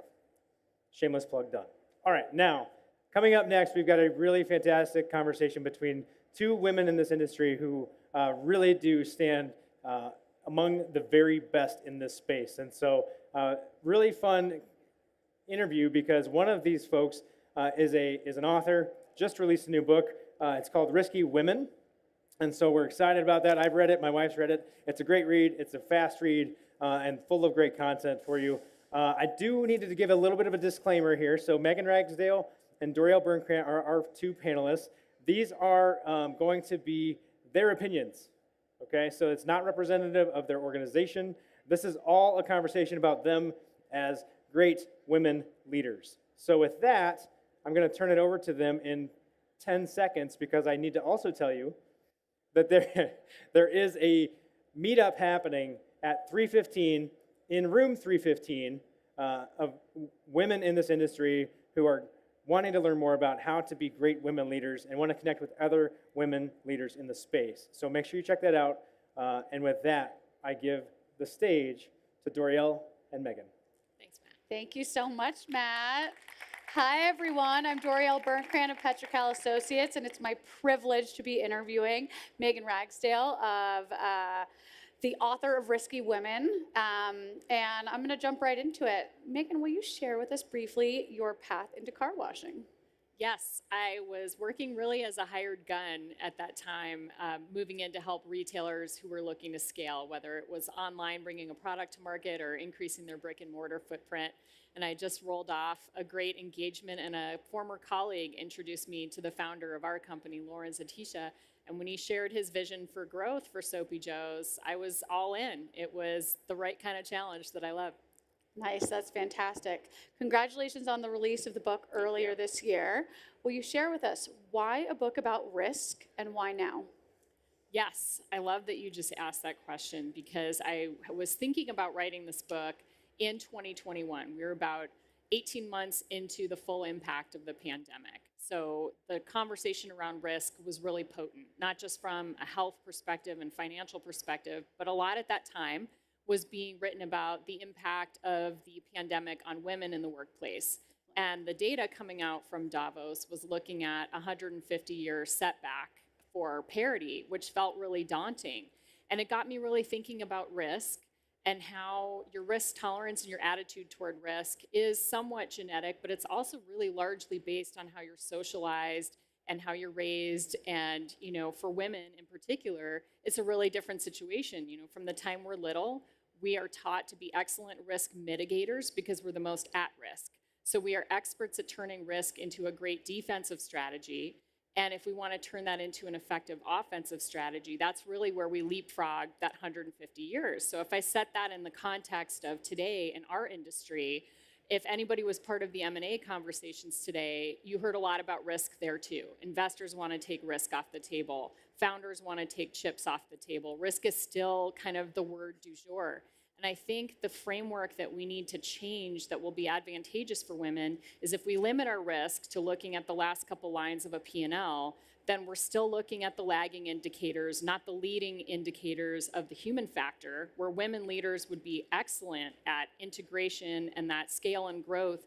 And the data on women leaders is really compelling in terms of return on invested capital and team integration and culture, but also in profitability. So I think if we were able to flip our focus there, that would be great. And at Soapy Joe's, and I want to give a shout out to Soapy Joe's here, we did do that. We really made a focus on building a really diverse leadership team. And our executive leadership team is 50-50 male-female.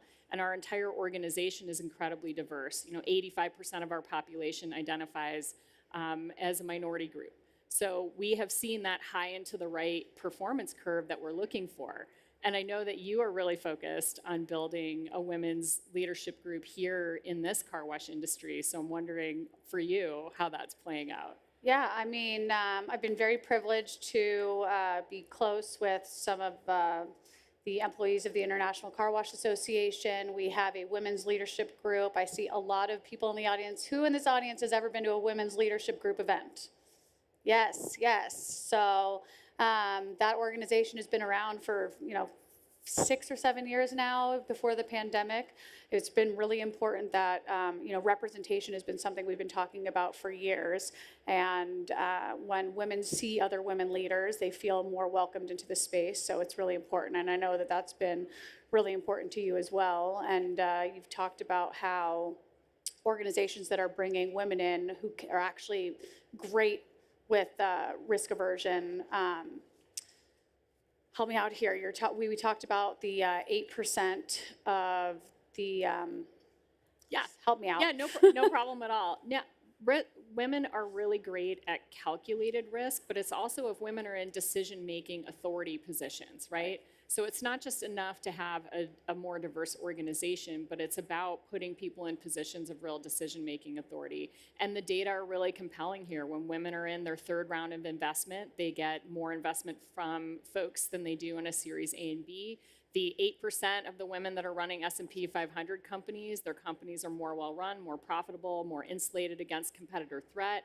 So there is really, really compelling data about, why we can focus on that as a way to mitigate risk in our industry. Right. So let's go to the book. You provide a framework, and I think that that's what sets you so apart when you talk about, what to actually do as a woman when you're trying to figure out what are your next steps in the corporate ladder, what do you want to do, where do you want to be? And the framework is called Find Her. So I know we don't have time to go through all of it, but will you talk to me about what the couple of elements that you think are really important to take home? Absolutely. Thank you for asking. So just to give you a little bit of orientation to the framework, and there's, of course, a more depth explanation in the book itself, but it's fear, intuition, need, drive, habit, empowerment, and risk reward. And what really kind of informed the thinking around this book is I was working with a lot of folks at that time that were really successful. So founders and C-suite executives. I'm an executive coach by trade as well. And what I was seeing is my own pattern recognition in that group of folks who had really met all of the markers of success by any measure that we would think about. Financial, brand building, selling your company, really having open sky to play with in your second act. But they were gripped by a feeling of emptiness. They had summited the mountain and they couldn't actually enjoy all that they had achieved and accumulated. And I realized it's because they were doing the entire experience completely disembodied and entirely driven by fear. So when you become successful, just driven purely by what you're afraid of, which are usually stories from your upbringing or other experiences you've had in life or just worries that you have, but you're not actually tuned in to the in part of the framework, which is the intuition and the need part, which are the components of the framework that really get you in alignment with those things that bring you a sense of growth and potential and taking risks out of moving towards something like your potential instead of trying to keep risk or your fear at bay. So I think if you don't focus on that part of what's within, then when you get to your summit, you're going to be really focused on what you're going without. And so that framework, working with quite a lot of male founders and CEOs, actually really informed the early stages of the framework. And I think that is the counsel that I would give to anybody that's thinking about buying, selling, moving up. Sometimes you adopt the stories that are somebody else's and not really going after what would bring you true fulfillment. Definitely. I wonder if you've, been like most of us and have found yourself on that same cycle.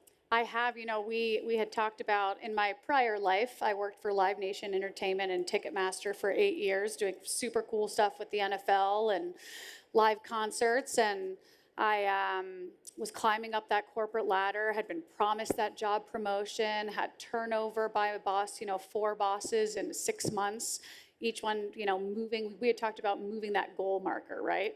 And for women, whether it was C-level or director level, constantly getting that goal marker moved. And sometimes you just move into an auto place where you're like, I just need that promotion. I just need to get there. And unfortunately, a mentor of mine took the position after advising me to turn it down due to a pay drop. And it was in that moment where, and I really identify with this in your book, when you talk about need, we so often in our voices have the, I should do this. But what about I need? And when you need, what do you really want? And it was in that moment where I was like, I'm walking away from the corporate world. I was thinking about where to go. My husband Reuven was in this very interesting car wash industry, and since I had been growing teams for 8 years for Ticketmaster, I decided to come and help him grow his team. And 9 years later, I'm here because I knew I wanted to work for myself. I answered that question. What do I need? I need to not report to somebody else. I need to be in charge of my life. And that's how I got there. Yes, absolutely. And I think that's, Oh, I think thanks, that's guys. worthy applause, right? Yeah, you got to like step out of that auto and make sure, like, do I really want that? Do I want that position? And maybe you do, but are the people around, and this is such a fantastic point in your book, but you can tell yourself, oh, well, that boss won't let me get there. This situation won't let me get there. Well, either you can change the situation or you can change yourself, step out and put yourself somewhere else. And I thought that was really motivating. Absolutely. Thank you for saying that. I mean, I think there's that phrase that I think is common for a reason, where you're shitting all over yourself, right? And I really think that that's something to take to heart, because I think that we can also sometimes not prime ourselves for risk taking as well. So I think there's a couple of things that I see a lot, which is, when we're coaching women especially, we tend to focus a little bit more on the things. Maybe I'm just one networking meeting away from meeting the right person in this position, or maybe if I get yet another certification or take another class, then that's going to get me where I need to go in terms of my career. And I think that is just symptomatic of the more root that we need to focus on, which is, what are those things that actually bring me to more purpose? We can get really overly consumed with surface level wants that are really fleeting in terms of long-term fulfillment. Even folks in our industry, founders who are in the process of selling or thinking about selling, there's a lot of identity wrapped up in what we do for a living. So it's got to be something that we really get some sort of lifelong fulfillment out of. So I think doing that internal inquiry to really make sure that we're in the right spot for ourselves and that we're being valued and not being actively undervalued is something that we've really got to spend some time on. And I think part of that is organizations creating the opportunity and betting on women leaders. And then I think part of that is on us to really be in the driver's seat of our career and where we want to go in the future. And it sounds like that's exactly what you did. And I wish your story was not common, but unfortunately it is. I mean, you experienced something very similar in your corporate climb, or 20 years ago in your career as well. I think sitting here on stage this year, this being one of the segues into talking about women in our industry, I think it's important that we talk about what we can do here in this industry to help move that needle. We've spent a lot of time over the last few years in our panels talking about representation. Matt did an incredible job last year saying, well, what can the men do? And you and I were talking a little bit earlier about, we don't want to just be sitting in an echo chamber saying, we're here to support women, we welcome women into the industry. But what are the next steps that we can do? What would you suggest for that? Yeah, I think if you're an organization with the ability to really create jobs and hire leadership teams, I really encourage you to look at the data on having more diverse teams and women leaders. It will help your company inevitably, like it did ours, become more profitable, more competitive. You're going to have a diversity of perspectives, and that's one of the things that we really enjoy on our team. We joke about it all the time. We are not conflict averse on our team. We come from really different backgrounds. We have some folks that came from the Marine Corps. We've got folks that came from really interesting tech companies. And we've kind of thrown everybody all in a pot, but with the right kind of cultural beachhead and the right kind of values as an organization, but also a razor sharp focus on the business. So I think as an organization, I think you don't want to be on the wrong side of this because a lot of what's plaguing our industry right now is people are planting a lot of flags, but can they really integrate two teams together? Can they really actually maximize an enterprise team across different locations? Those are really complex, nuanced leadership situations. And, not just women leaders, but women leaders are particularly good in these types of situations. So I think organizationally we can do that.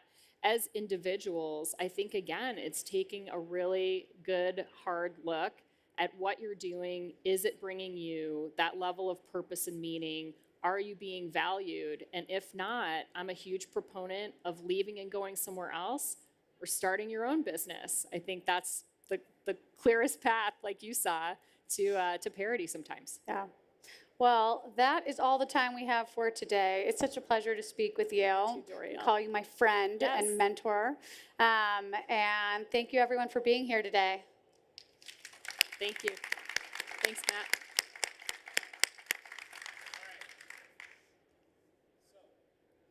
In a moment, we are going to do a thing. Okay, so I just want to say a sincere thank you because I think that these kinds of conversations are so important, and they don't happen enough in this industry. And so this is a passion point for me. I believe in this very strongly. I think we need to be really great advocates for the women in this industry, and that's on us. And we got to do a good job. So I hope that you all took a little bit away from that. The men in the room, be good advocates, right? Women in the room, don't be afraid to take risk. Don't be afraid to take risk. All right, so that's my soapbox. Thank you again for sharing your time and your talent. I so appreciate you sharing the story.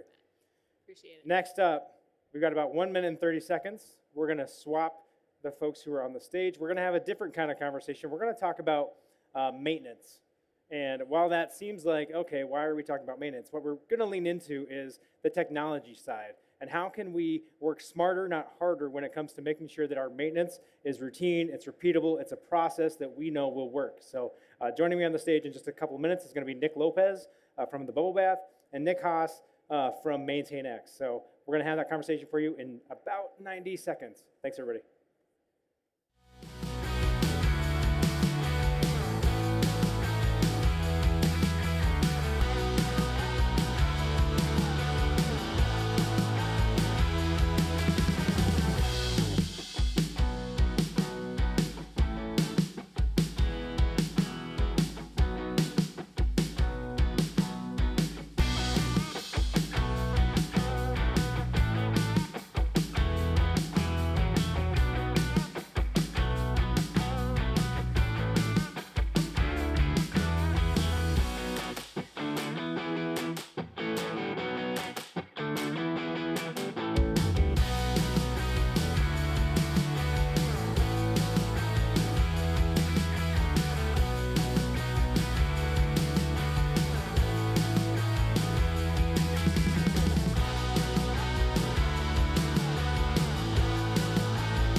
Hey everybody, welcome back. I told you that was going to be a quick turnaround. We did pull it off. Now we are in for a real treat. All right, so we have two Nicks on the stage, which makes it really hard for me to try to direct this conversation. So I'm just going to wing it through this thing. Now, joining me today, I said it before, but to kick this off officially, we've got Nick Haas from MaintainX and Nick Lopez from the Bubble Bath. Guys, welcome. Glad to be here, man. Yeah, thanks. Excited to be here. Thanks for having us. Well, here's the deal. We all know that in this industry, maintenance is paramount to our success, right? You got to take care of your stuff. Otherwise, that's why we can't have nice things. So I want to lean into that a little bit, and I want to talk about the technology and how that's enabling you to kind of keep that habit in place. But first, maybe just like a quick introduction from each of you about kind of who you are and what you do. And let's switch it up. Let's start with Nick Lopez first. Well, hey everyone, I'm Nicholas Lopez. I run 6 car washes in San Antonio, Texas under the moniker Bubble Bath Car Wash. Oops, there we go. And have been very bubbly for the last 15 years and love the heck out of this industry. Excellent, excellent. Awesome. My name is Nick Haas. I'm one of the co-founders of MaintainX. We're a work order management platform for frontline teams. So we help people manage maintenance and operations. I've got a team of about 180 folks across the country here, and excited to be here. Excellent, excellent. All right, let's get into this. Nick Lopez, talk to me about some of the challenges that you run into when you're thinking about maintenance in your business. Well, the truth is that maintenance is a consistent and constant problem for us. I mean, as you well know, we operate in the harshest environment possible, dealing with acids and bases that are busy rotting everything that we do. And it was fun. I remember I went to Car Wash College at the very beginning, and they're like, here, take this apart. And I went back home and was like, this is not this easy. But understanding how to keep that all on a process and a schedule, to track it, to understand how much time it's costing you, how much labor it's costing you, those were things that we just didn't do. We just fixed stuff and moved on. And so we had no idea where we needed to make sure that we were putting out preventative maintenance. Because as every car washer in this whole damn room knows, shit only breaks on Saturday. Yeah. That's when it happens. When I'm doing 1,500 cars in a day, that's when everything breaks if we're not on top of our game. And we had to search and find technologies that would allow us to do it. We used to do just pen and paper, just checklist, anything we can do, people just screwing around. And finding a technology that we could track, something that my guys would jump into, something that we could go back to, put reports on, has given us the ability to just be so much more knowledge-based and data-centric in how we are pushing forward, not only in our maintenance, but also in our repair schedules, as well as how we're just operating in general. I love that. I love that. Yeah, I mean, and if you don't make it important, it will never happen, right? And so if you don't dedicate resource, if you don't try to put in those systems and really be kind of growth mindset oriented when it comes to how can I get better and how can I make sure that these maintenance routines are getting done and they're consistently being done, you're never going to get there, and you're going to end up really angry every Saturday of the month. 100%, man. Yeah. 100%. Nick, tell me a little bit about what you're kind of seeing in terms of when you came to market with this product. What needs were you seeing? What challenges were you seeing in the space? Yeah, there were a lot of software solutions that existed on the market before, and the reality is that they were all really built for desktop users, which, as you all know, that's not where you're doing the work. So it doesn't do you a lot of good to have that information if you have to run back to the office. And so, like, why is there this bottleneck? Like, why is it so hard for people to get this done in the field? And they're printing out work orders, they're doing it on paper. And it's like, it's 2018 when we started this company, and they're still doing it that way. And it's like, there's got to be a better way. And so we dug into that. And long story short, found out the main issue was that it wasn't easy to use on a mobile phone. They needed software that met them where they were at. And once they were able to actually have a tool in their hands that they could use on the go, that sort of opens up all of these opportunities that Nick is talking about over here. Getting that basic insights, that data, those work instructions, building reliable, consistent processes across your organization is really just as simple as making sure that your frontline teams have a tool that's easy for them to use. Nick Lopez, talk to me about, I hate having to say that. I know, it's called Lopez. You know how many times I have to say your name, your full, like, come on, man. Say my name. Nick Lopez.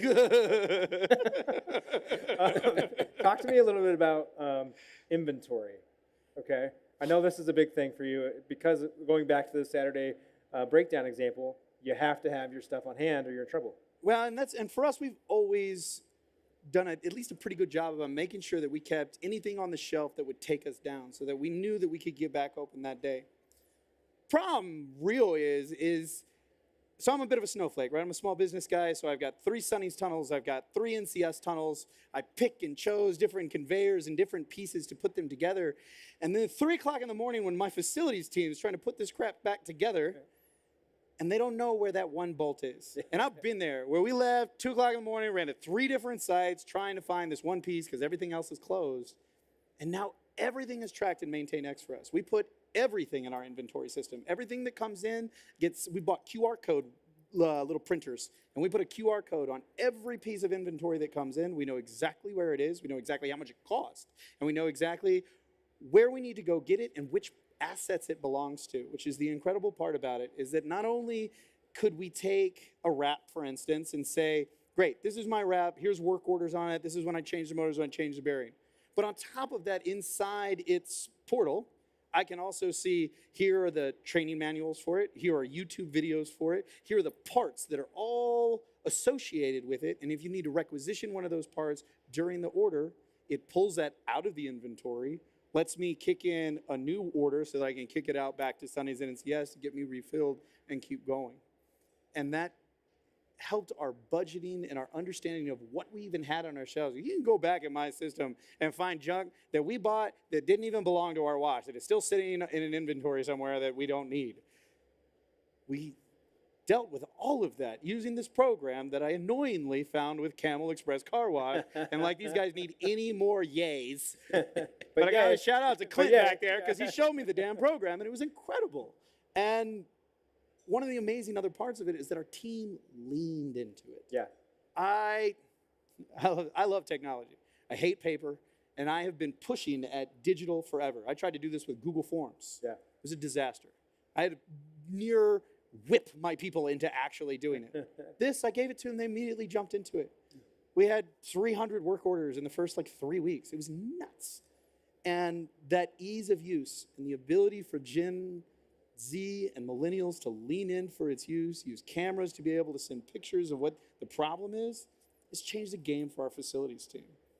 Well, and I mean, it also validates all the time and energy that you put in to creating videos and manuals and making, you're like, if you just look at the manual, you'll know how to do it. If you just watch the video, you know how to do it. But until they had that thing in their hand that they could just make it easy and tap on it, they were never gonna go back home, sit down at the computer, 100%. watch it. I had them all in a Dropbox, labeled under file names you could barely read because I was getting them off of YouTube video or whatever, and I was like, "Come on, guys, you understand it, right? Just find it. Why don't Just you find it. It's Yeah. fine. It's Yeah. fine." Yeah. And this has changed all how we're doing that. Because I can tell you one of the most often questions I get when I'm walking around, "Hey, boss, could you train me on X?" And it's always fixing something. It's never treating me how to be a better leader or customer service. And what was that? Hey, did you go read the manual? Did you go look at all the literature that's written about it? Well, I don't know how to find it, boss. Cool, man. Click on the asset, MaintainX. Yep. It's all there. And so my guys now also have the ability to improve and teach and learn on their own without me having to necessarily dictate it to them. Nick Haas, so when you were bringing this thing to market, right, and you were evaluating what you were going to kind of focus on, where did you put, how did that usability piece kind of factor in, right, and to make it easy, to make sure that it would get adopted? Yeah, I mean, you're hearing Nick tell, he's very digitally focused before MaintainX. He had the Google Forms. He had the Dropbox. And so when you start thinking it's not just digitize for the sake of digitization, it has to, the form factor really makes a big difference.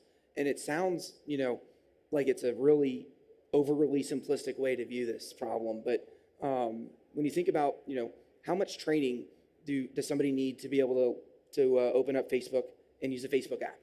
If you had to go through a training module and learn how to use it, Facebook wouldn't work, right? Instagram, same story.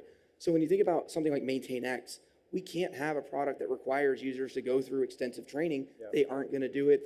That needs to be so intuitive that they can just pick it up and start going with it. And that's where the magic of sort of our success on that front really shines, is because it has to, that intuitive design and element is something we can't overemphasize the importance of. Nick Lopez, does that track? I mean, 100%, man. That's why it became so successful, and that's why we leaned in so hard.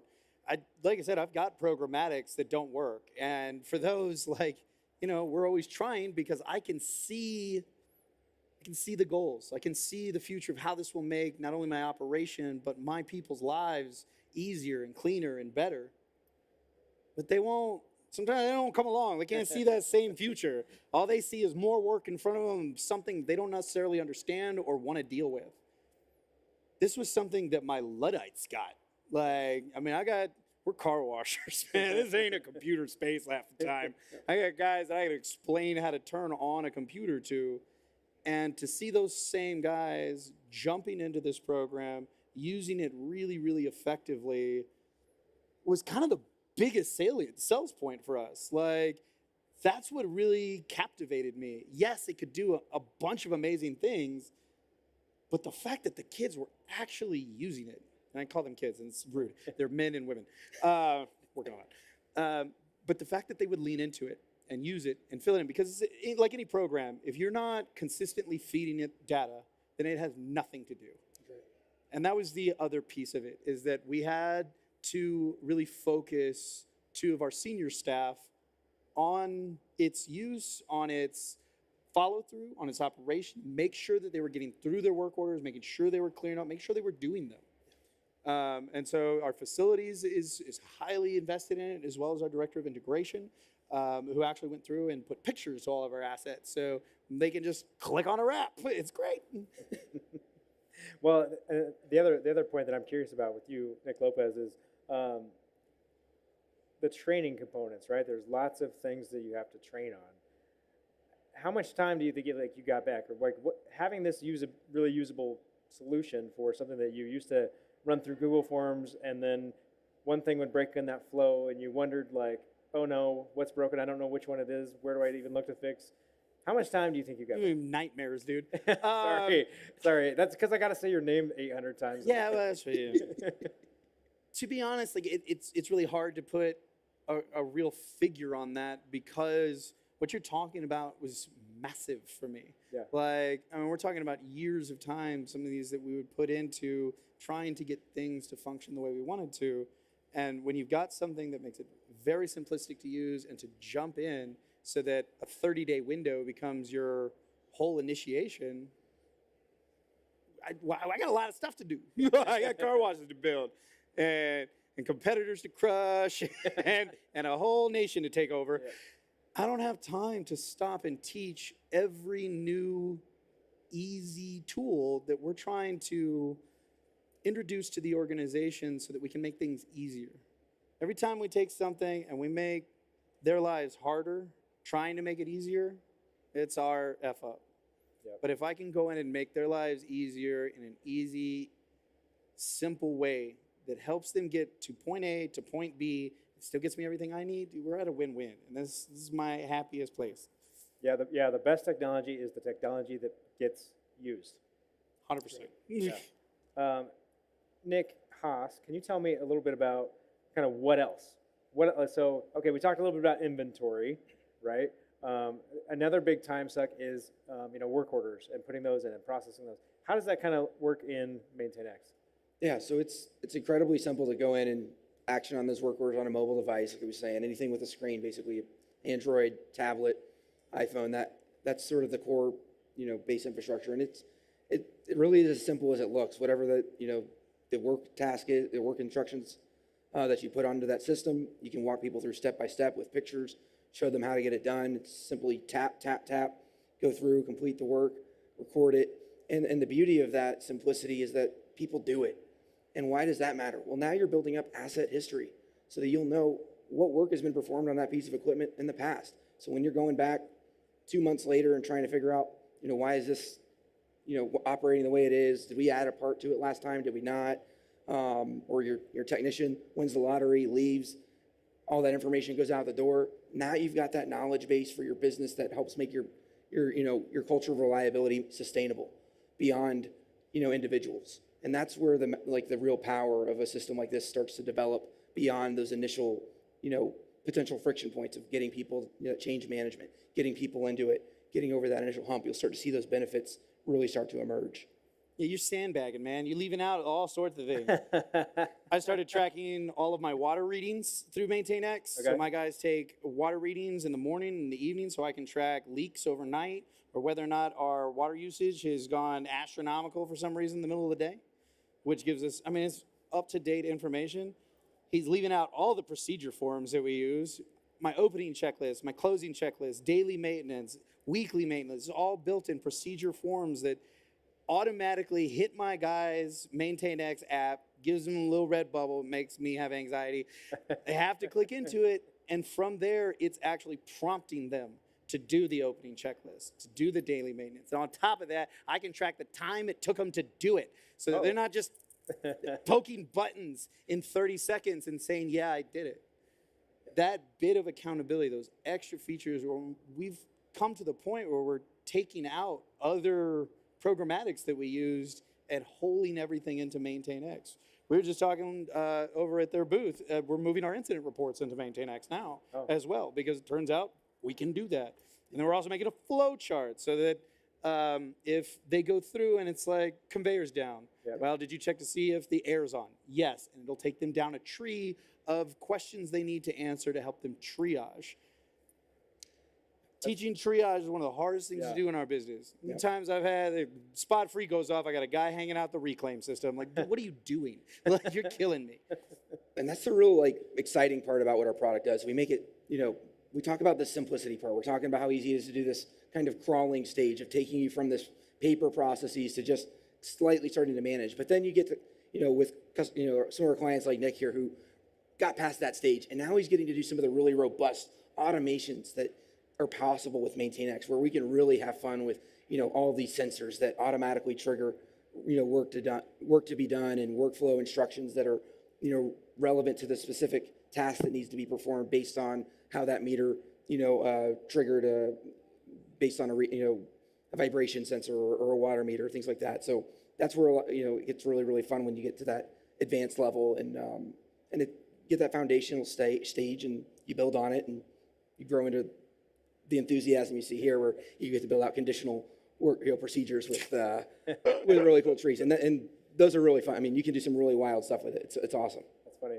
Well, I like the piece, Nick Lopez, that you mentioned about simplifying your tech stack, right? Because it's all about points of failure, and the fewer of those you have, the better off you are, especially when it comes time to scale, right? So for you who are in growth mode and are about to be in accelerated growth mode, how does this impact kind of how you look at scaling and what you're doing in that space?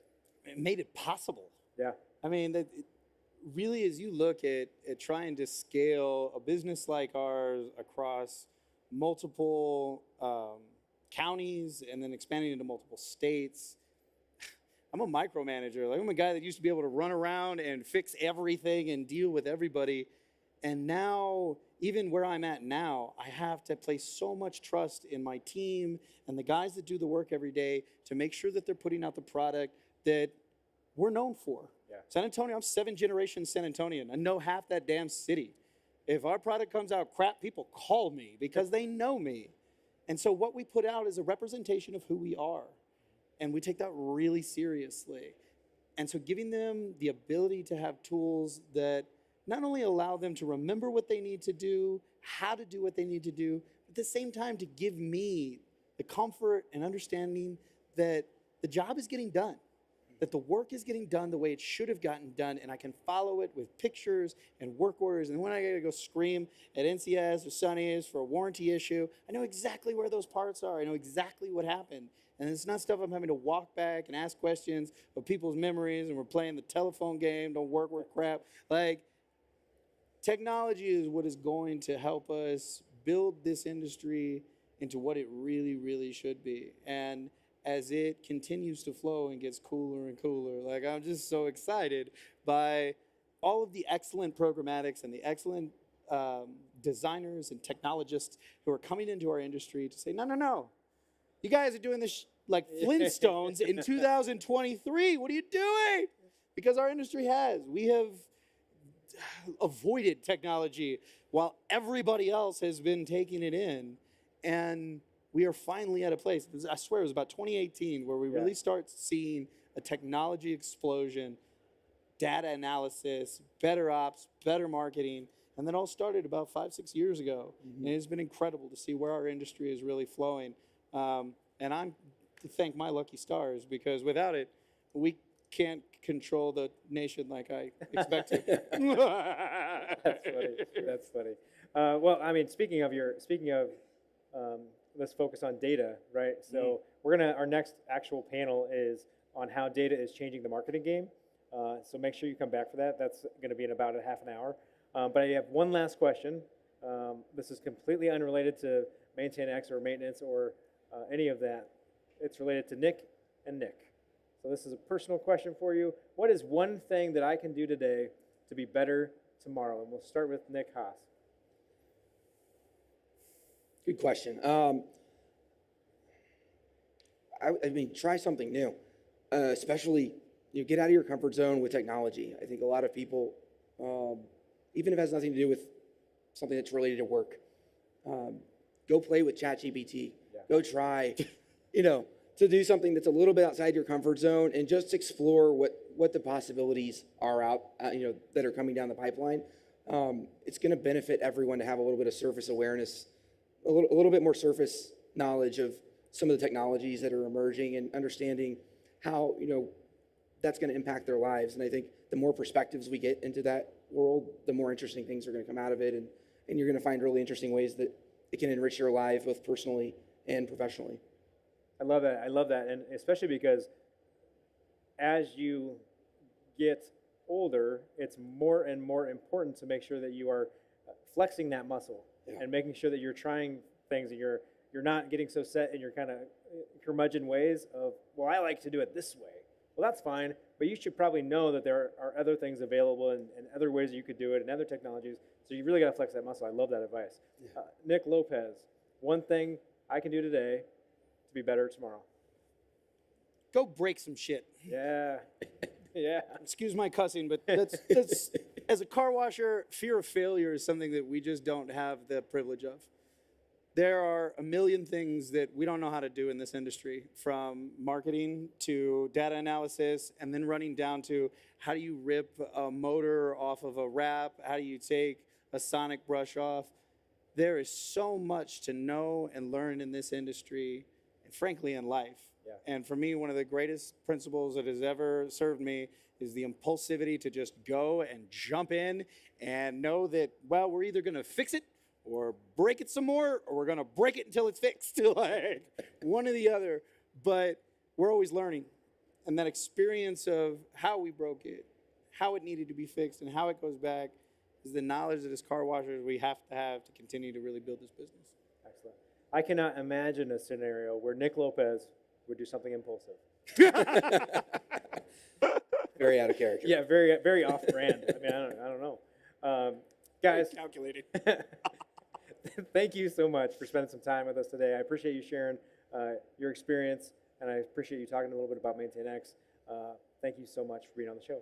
Thanks so much for having us. All right, friends. Oh, go ahead. Sorry, thank you. Are you sure?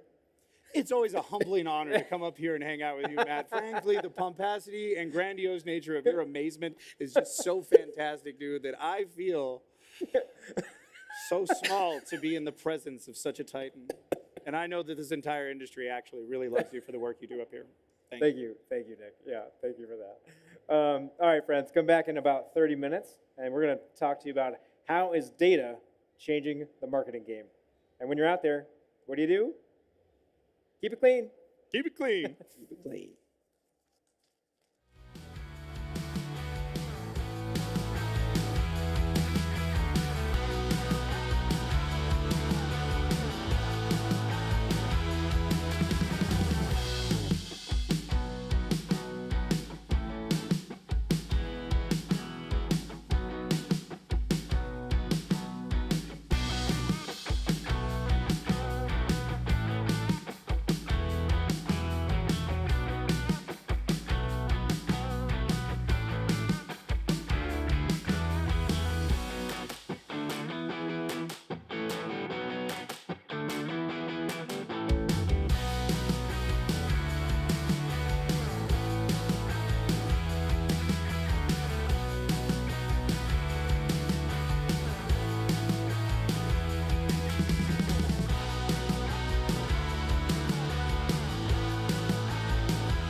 here we are at Clean Sweep Car Wash, our original location.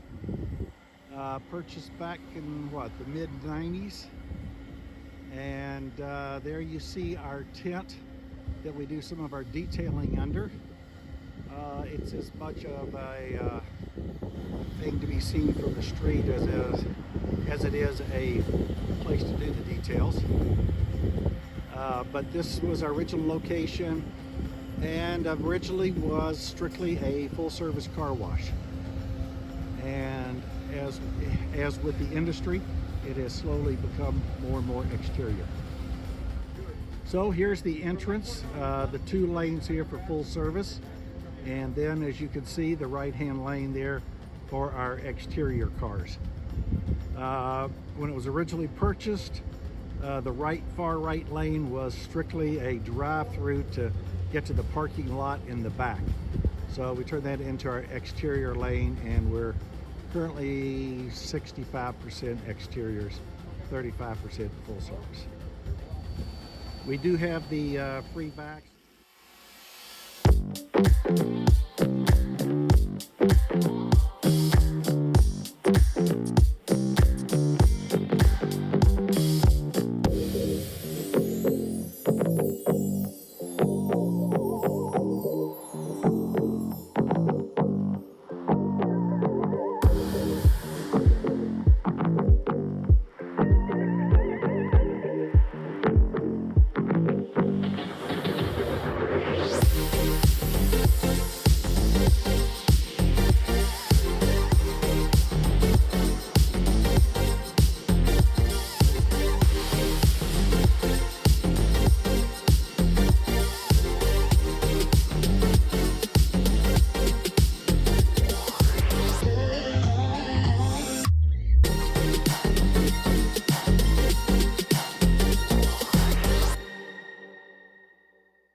Soapy Joe's is more than just a car wash. We're scrappy, we're innovative, and we have the best team on the planet.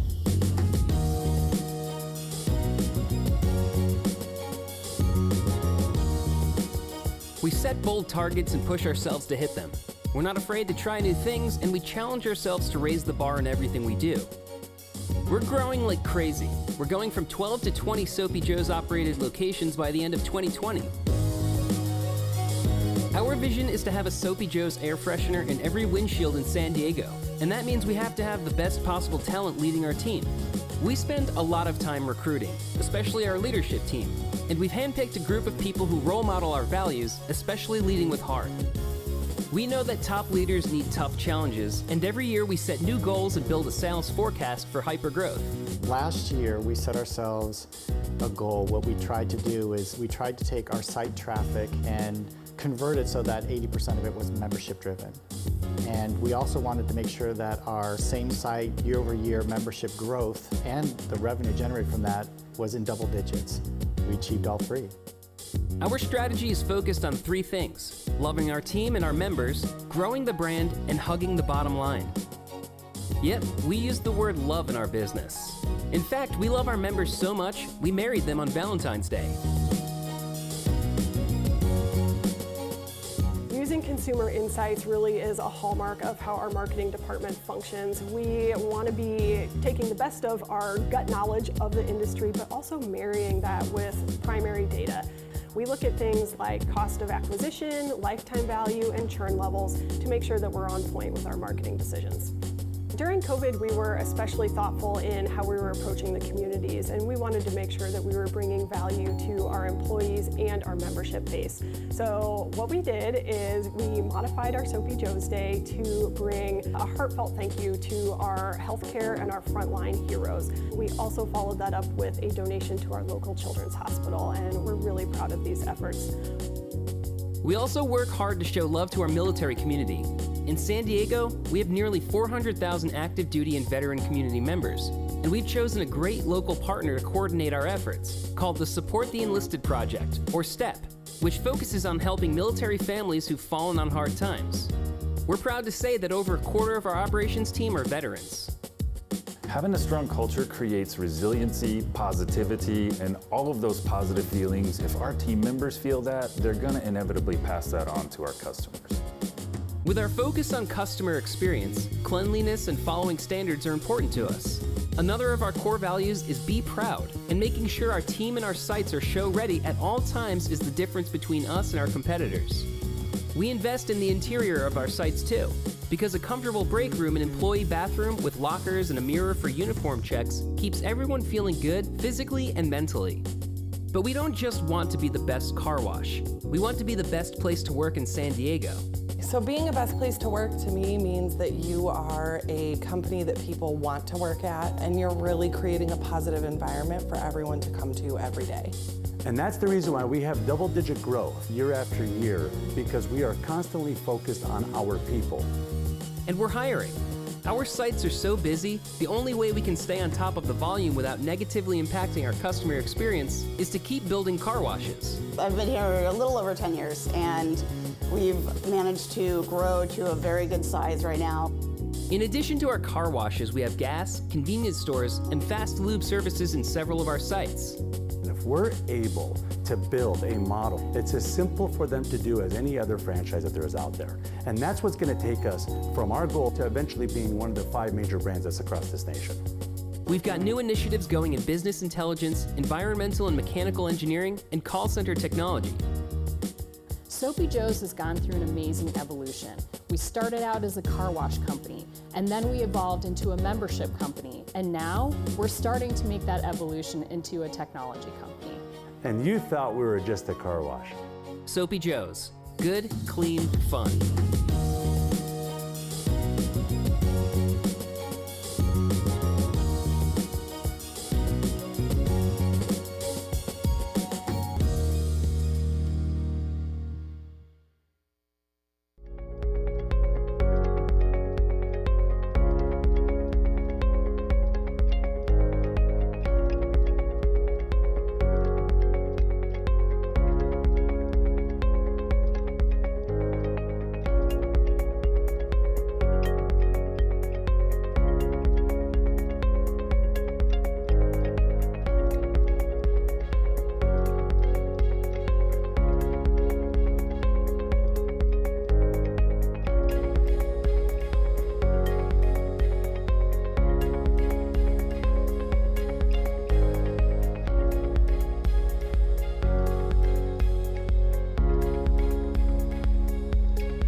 Matt, what you're looking at is an overview of our Fairfield, California car wash. And this was built in 1965, and it is still going strong today, over 55 years old. You can see the self-service car wash there in front, and here we use the wash as long as you want concept, which we can talk more about later. Our vacuum pricing is now $2, and as you can see, we're still dealing with the COVID-19 crisis, and so we had our vacuum hoses down for a month and a half, and we just recently put them back up. Here's a nice shot showing the solar panels at this car wash. About 5 years ago, we installed a very, very large solar system at this one. Here, customers driving onto the lot, which is interesting here, you'll be able to see how easy and fast it is to use our FastPass program. In this next shot coming up, you'll see the service advisor who has her face mask on scan the car very quickly, and that's all it takes to program the car. Here going to the tunnel, we prep every car. We use an auto roller up situation, so that obviously speeds the process up so the prepper doesn't have to do anything other than guide the car on and prep it. The different lights in the tunnel are really excited for the customers. They get nothing but a lot of great comments on that. And our dry and shine at the end that gives us a nice dry car.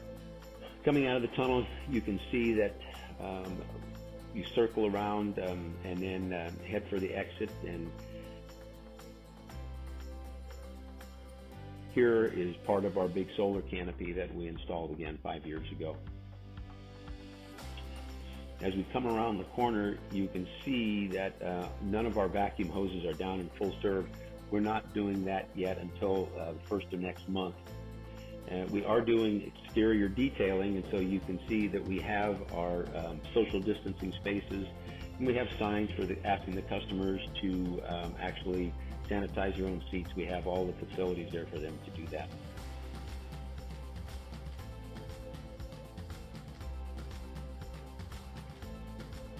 You see our 2-bay quick lube there and our detail bay on this particular site.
Here we go. Hey everybody, welcome back. This is the Car Wash Magazine Live studio, coming to you live from the Car Wash Show 2023 in Las Vegas. I am your host on this great adventure, Matt DeWolf. I am the Chief Marketing Officer for the International Car Wash Association. Friends, it's been a pretty awesome couple of days here. I've been so thankful for you all who have been attending the in-studio audience portions of this. One of our goals with this is that you get at least one key takeaway that basically will pay for your trip to this show, right? So you can take that back and you can implement something that saved you just enough money to pay for your trip here. So that is what we do with this.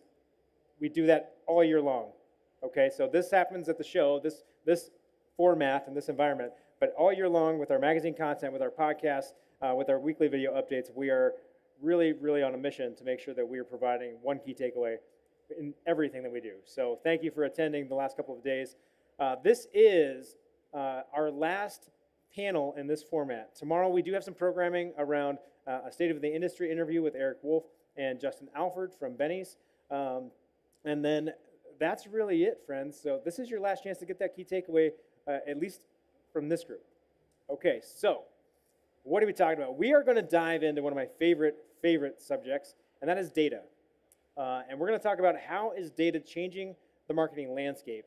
I think it's a fascinating time to be thinking about this. I think there's been a ton of movement in the space, and I think that this industry is really ripe for development and evolution when it comes to how we leverage this stuff. So to have that conversation with me, we've got Casey Urdelli from Spark Car Wash, we've got Ann Mahler from Soapy Joe's, and Dylan Von Kleist from AMP Memberships. Welcome to the show. Thank you. Thanks. Happy to be here. Excellent, excellent. That's good energy. I like that energy for Tuesday.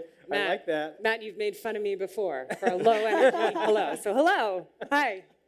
We're here. Yeah, we're here. We are here for this. Okay, so let's maybe get into just the meat of it. Let's just get going, should we? So I want to talk about, in the last several years, how for you, each of you individually, has data kind of changed the game for you and changed your approach to how you look at marketing.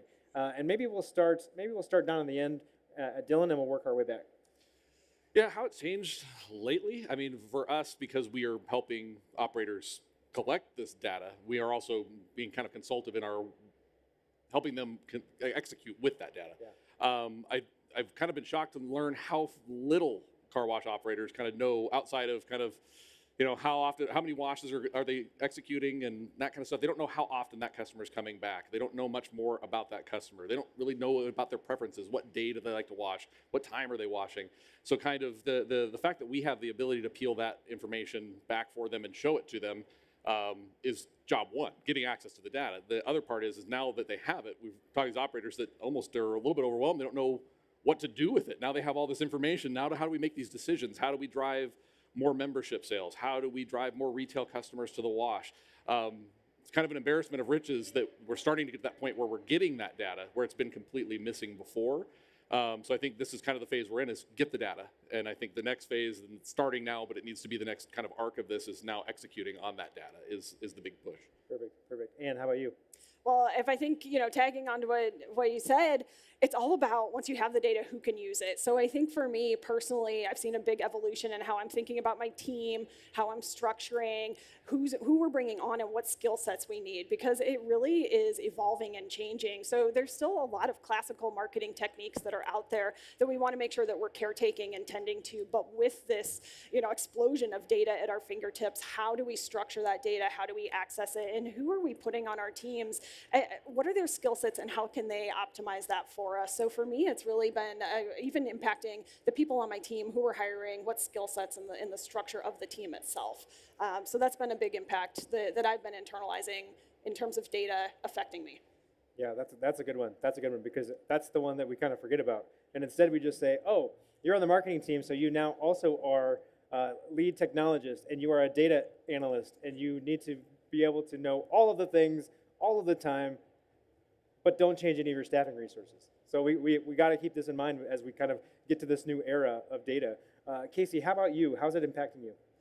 Yeah, I mean, for me, the biggest point of having good data, which we don't have quite yet, but we will soon, as we're in the midst of trying to get that, is higher level strategic decision making about where we're going to put our time and our energy. You know, I mean, it's the old, I run marketing for Spark Car Wash, right? It's the old, I think it was John Wanamaker who said 50% of my advertising budget is wasted. I just don't know which half, right?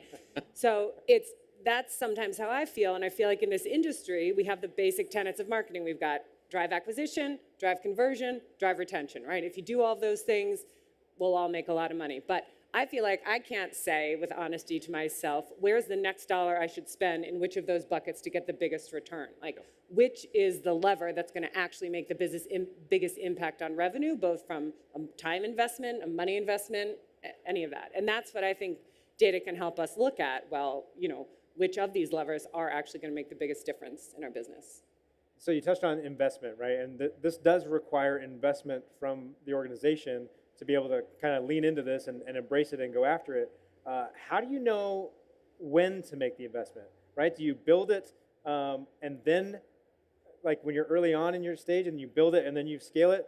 Or do you build it as you go and kind of hodgepodge it together? Casey, can you talk about it a little bit? Yeah, I mean, I have a biased answer to that, but I feel like I have a really lucky situation where I came into a business, you know, with 2 locations, and we are all on one, you know, system, and nothing is built yet, but we have growth plans, so it makes sense for us to build everything now when it's relatively easy. We don't have too much complexity, we don't have too many sites, and then we'll be set up for growth. But I think there's 2 other ends of the spectrum. One is it's already complex, or another is, you know, maybe you're smaller and you're planning to stay smaller, and then you don't want to invest too much money. So I think it's complicated, but I also think there's tiers of solutions. Some solutions are more plug and play, not too expensive, you know, all the way up to the super, you know, totally custom, completely complex. So I think the answer is now. You should do it now, today, as soon as you leave, because it's only going to get more complex, and every cent you put into it, you'll get more money back the longer time you have to work with it. So,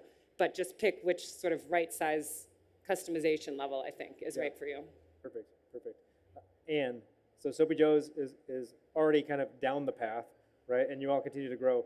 How does this kind of make sense for you? Are you trying to invest in kind of big sweeping changes? Are you trying to kind of bring things together? What's that look like? Well, I think for me, the journey at Soapy Joe's has been an evolution. And to start, you have to understand what constraints you have. So I had a different scenario that I entered into where we had an incumbent technology. We had a lot of hardware in place. And so that wasn't something we could change. So, you know, knowing where those components are, what's fixed, and what you can change around that. So really working through that over time. But what we're looking to do now is really get to what Casey was talking about with the attribution. So where not just, yes, we converted X ads, but can we follow that all the way through? Can we follow that customer journey, not even stopping at acquisition, but can we follow that life cycle? Are they staying with us? How long are they staying with us? Are they upgrading? Are they downgrading? Are they referring a friend? If they churn out, are they coming back? So we're really focused on understanding that customer life cycle, and then on the acquisition side, that attribution, so we can gate those investments. And you know, where it's working, can we add a 0? Can we add 2 zeros? Where do you scale up from there? So as you think about kind of having to build it as you go, now that you're kind of changing and trying to kind of bring it all together, does it make sense to wait, right? Or this is a loaded question.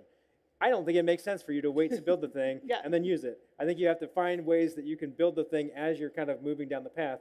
How are you kind of leaning into that, Ann? Yeah, I mean, we're building the plane as it's going down the runway for sure. I mean, one thing that we're doing today, and you should start doing right now, is cleaning your data.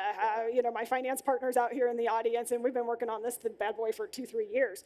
But it really does take that long to make sure that you understand all the definitions of your data and truly, deeply, what is that? Are they formulas? Are they values? What is this? Cleaning all that out. So we're working on that all the time. And then from there, it's scaling and making sure we're always gut checking that the marketing investments, priorities, and data are matching the larger organizational imperatives. Are we on track? And you know, we're flexible, we're fast, we're 20 sites and growing, but we really hang our hat on being able to be nimble and read that data and make change. So we have a roadmap, but we're not afraid to change it. Excellent. Dylan, tell me a little bit about kind of what you're seeing, like when are the customers you work with, and even really the washes that you all operate, when are you looking at making that investment or advising folks to make that investment? So to the same point they said, there's not really a chance to wait. It's only going to get more complicated, and the longer you have low data integrity, the harder it is to unwind it. The bigger the lift is going to be when you have to scrub it and figure out where the holes are, and then more time to plug it. So the time to do it is as soon as you can. But we're advising our clients, like, there is, to Ann's point, there's a significant investment in time to clean up the data you have, because there's so many gaps, and there's so much kind of interference and duplicates and things in the existing data that a lot of operators have. So job one is just cleaning up that data, getting it ready, and then, you know, next phase should be, okay, the data we're collecting, we need to make sure that that integrity is strong. We got to make sure that we have good data, because if you're making decisions, you're making these long-term roadmaps, you're building the plane on the runway, you definitely don't want to be running the wrong direction, then discover that you've got bad data and go, wow, we just wasted all this time going this way, now we've got to go this way. So as we're consulting with clients that are coming on board with AMP, and then for me on the auto wash side as well, is we're just being fanatical about managing the data, making sure that everything that goes in is of value, that it's got integrity, that we can make decisions on it. And once you have it, then you can start to, you know, split it up, chew it up, and make, you know, pretty charts and stuff that help you make decisions. But if it's garbage in, garbage out, if you don't have good stuff to start with and what you're feeding in isn't good, then the decisions you're making aren't going to be good at the end of the day. Yeah, yeah. Talk to me a little bit about kind of what's possible, right? So as we think about the data that we have, or maybe the data that, you know, once we get the plane fully in the air, the things we might be able to do, what's possible for us? What does this really unlock? And Dylan, you go ahead and start. Let's just say, from our perspective, really there's no limit. Kind of anything you want to know, you can know. There are tools out there. We have tools within our platform, for example, that can know everything. Year, make, model, color of car. Are they a fan of the local sports team? Do they like Coke or Pepsi? Hamburger or hot dog? Coffee or tea?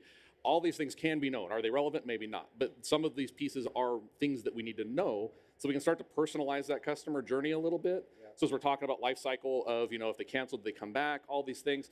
Why did they cancel? Was it because you were sending promotions for the local sports team and they just moved in from out of town and they hate that team? Right. I mean, these are things that actually do happen. So we've helped clients build databases just using survey tools within our app.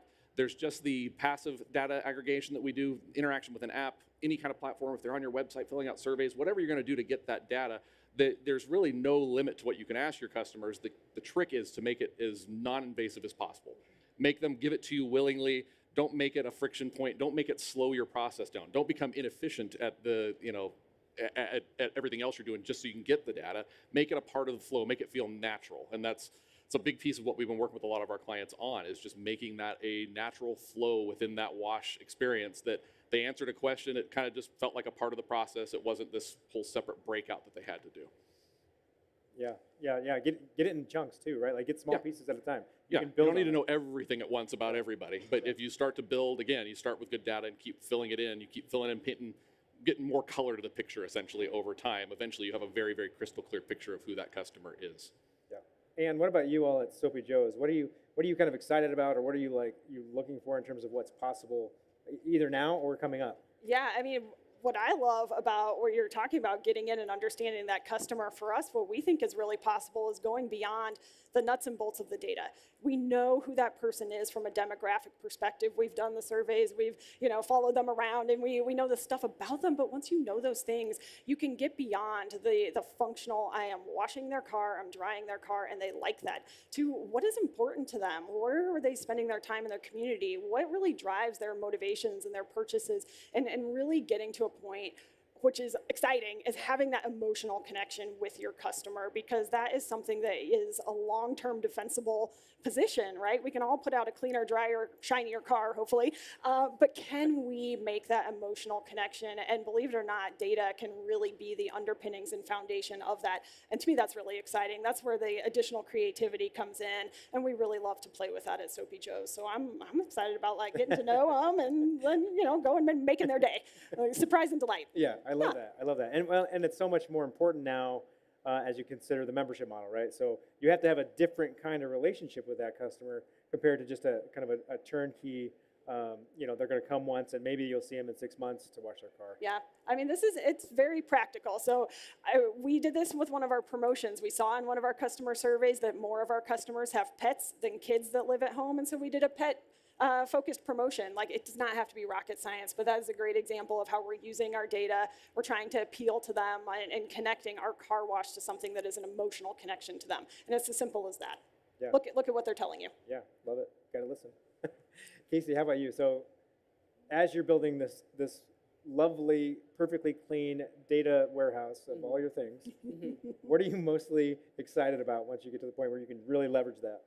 So I'm gonna ask the audience a question. Is that okay, Matt? That's okay. Okay. Yeah, it's your show, Casey. Yeah. So can you raise your hand if you have a subscription box or recurring subscription, anything, content or something that gets sent to your house, not a car wash, another recurring subscription? Okay.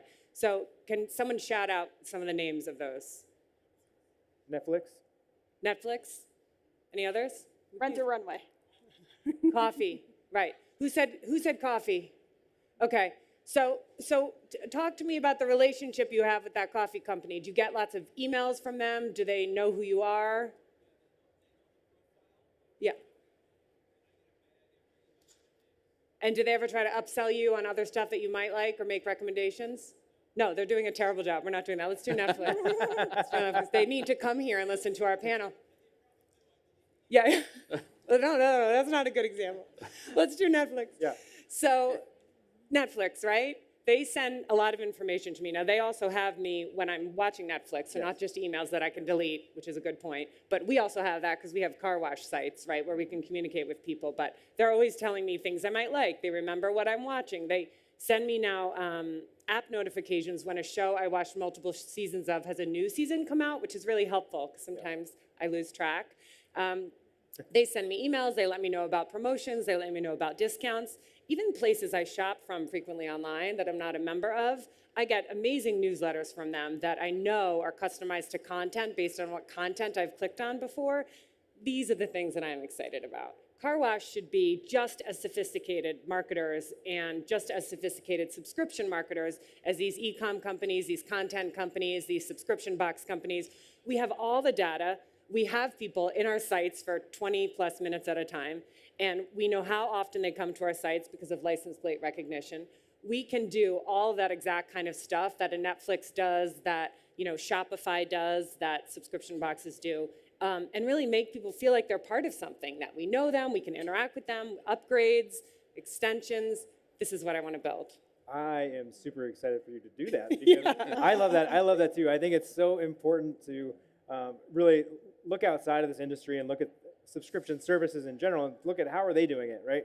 Because the end goal for Netflix, they want you to watch more of their programming, right? They want to keep you in so that you don't even think about that charge that hits your credit card, which for them it goes up all the time, but that's a different conversation for a different day. But they do that and they're driving usage, which is the same thing that we want to do in this industry. We want to drive usage because that drives down churn. And then that deepens that relationship with a customer so that you don't have to worry about the competition coming in because that customer has a subscription to your wash that is my wash, and I am not going to go anywhere else. And I'm definitely not going to have more than one subscription to a car wash. So we have to think like a subscription business. Now I say that, and now I'm going to ask a question that's going to say, well, what about the retail customers? We're going to talk about that. So Dylan, let's start with you. I want to talk a little bit about how do we kind of fit in the retail customer in this conversation, right? And in terms of how do we get to know them when we don't have the profile information on them necessarily, and we maybe don't really know as much about them, or they're maybe not as willing to give us data. Yeah. And it is, because the car wash industry is so focused on memberships, the retail customer kind of is like, oh yeah, those guys too, right? Yeah. Let's think of them. Obviously, it starts with just general good marketing. You have to attract them to the site in the first place, right? You have to get them to show up. That's the game. Make them aware that you exist and get them to show up on the site. But you said earlier, but then they wash and they disappear and never to be seen again, right? We don't know anything about them. So from our perspective, like using something like an app, get them on the app because our platform, it can sell retail washes, it can sell membership washes. So get them into a platform, get them somewhere where they're going to engage with you. Give them an offer that makes them want, download this app and your first wash is free. Download this app and get $5 off your first wash, whatever it might be, but get them to install the app on the phone so you have a connection to them. And then you can start doing things like push notes and text message and all that kind of stuff. Not everybody is a candidate for a membership. Maybe they do only wash once a month, and so the value proposition isn't there. But you should still be reminding that customer once a month, hey, we haven't seen you in 30 days. Why don't you come on in and get your car cleaned? It probably needs a wash right now. So we have to come up with an interesting way to engage with them, whether it's an app or whatever other solutions we can come up with. I'm going to be biased as an app guy, but we can't just let them drive off and forget and hope that we can hit them with another Facebook ad or another targeted Google ad or something. If we don't get a phone number or an email or something from them, we have no way to call them back that we know of, right? It's going to be scattershot marketing again. We're going to hope they see us again and they hope they come back. So we've got to get some kind of connection, whether it could be simple as just joining a text club, or hey, give us our email and we're going to send you a discount for your next time into the wash. Some incentive to get them to give you just a nugget of information. You only need one piece to start.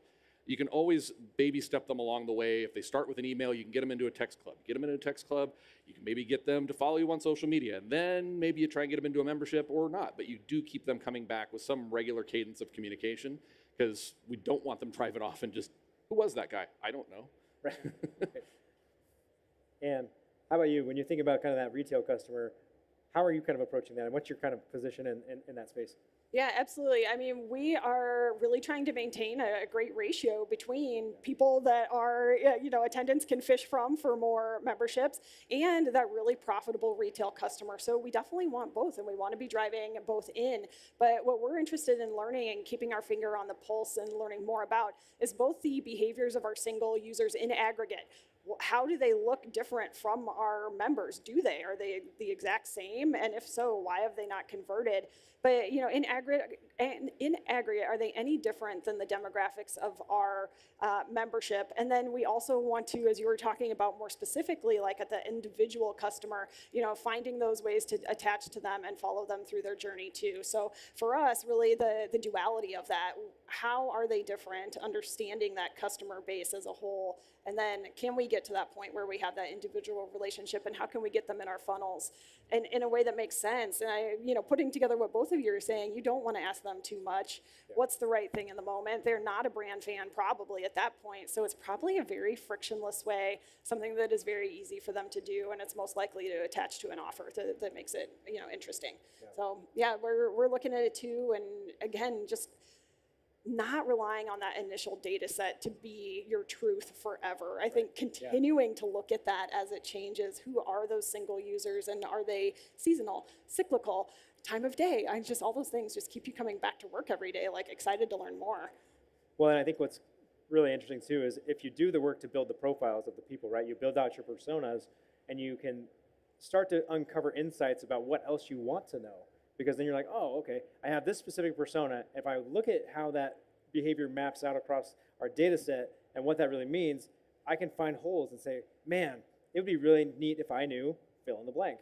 And then you start to get in this evolutionary kind of role of like always growing, always making sure that your data is moving, and then it's growing with kind of your customer base, and then it's representative of who you are serving in that moment, not just who I served 12 months ago when I collected that data.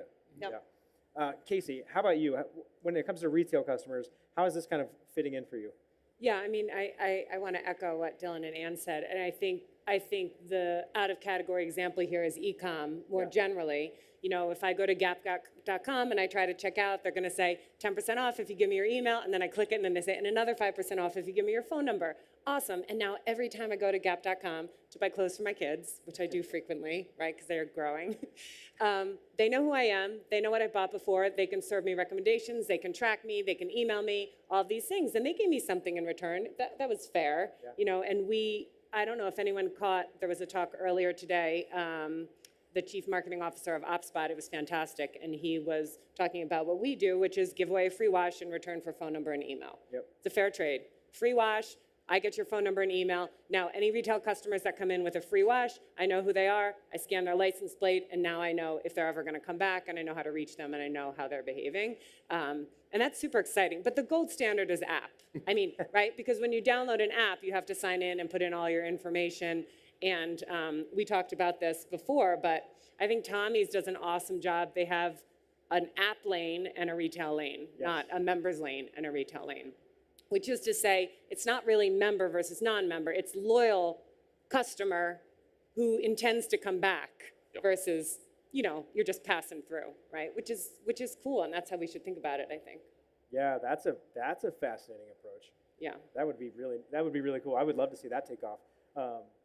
Okay, we're running short on time, and I hate that because, like I said at the beginning of this is one of my favorite topics in the entire universe.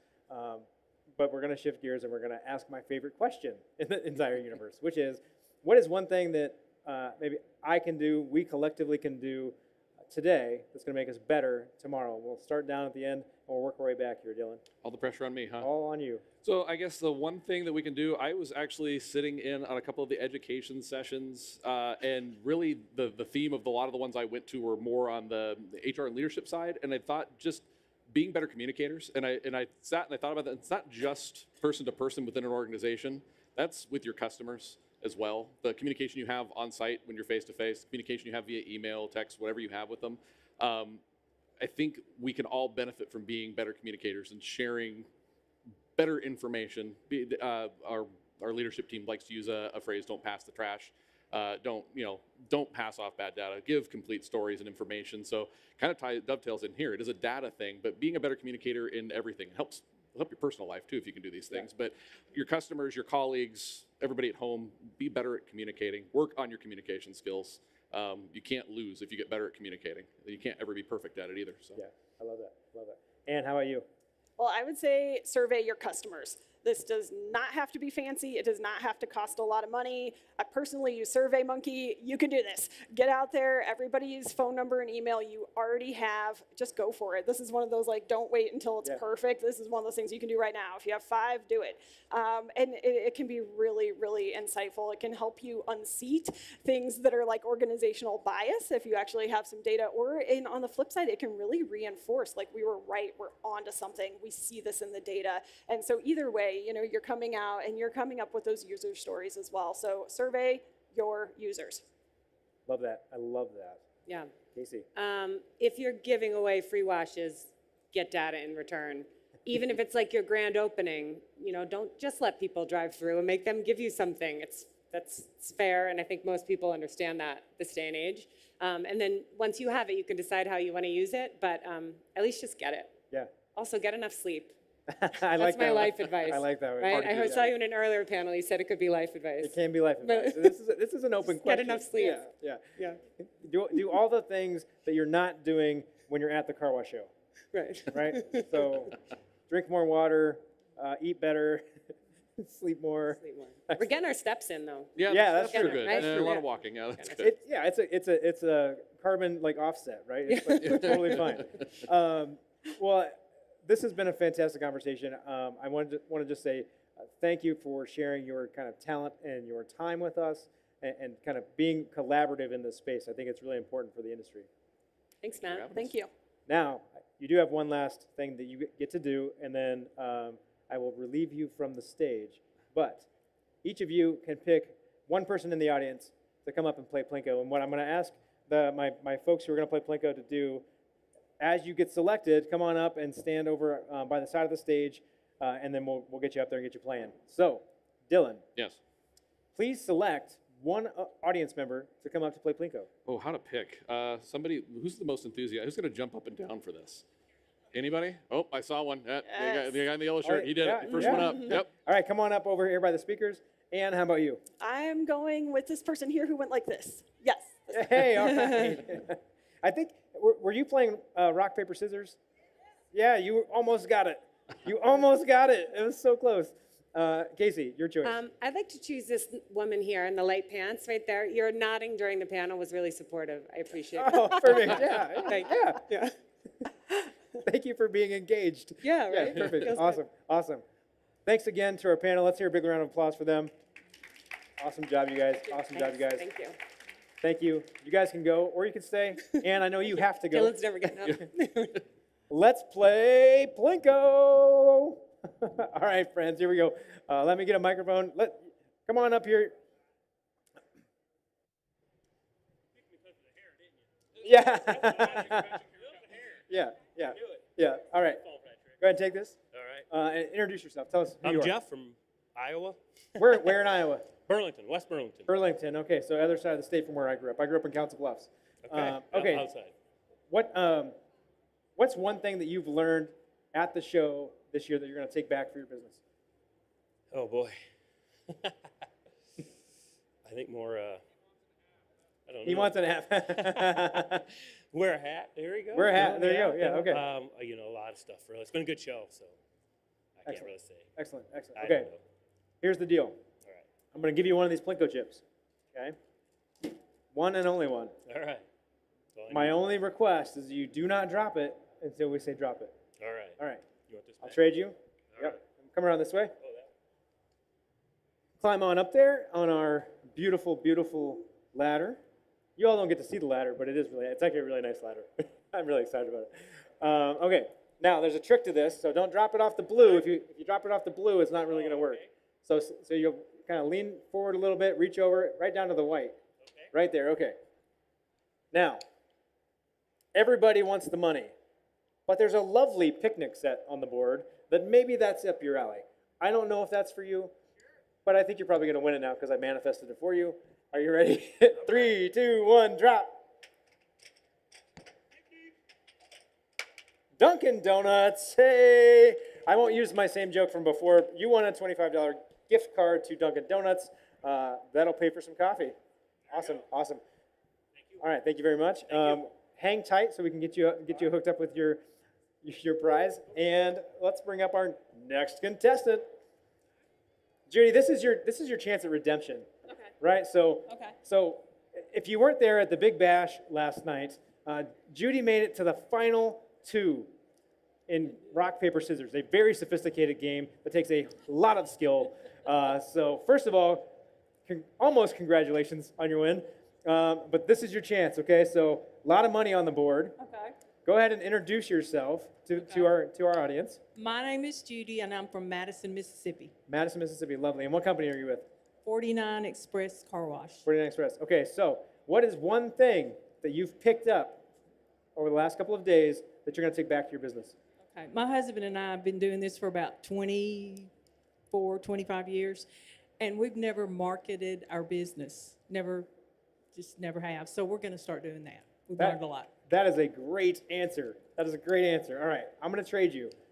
I'll take the microphone. You take that. Come on over here. Head on up. I'm going to move this so there's no confusion. I'm also going to remove Dunkin' Donuts. All right, let me replace that with something else.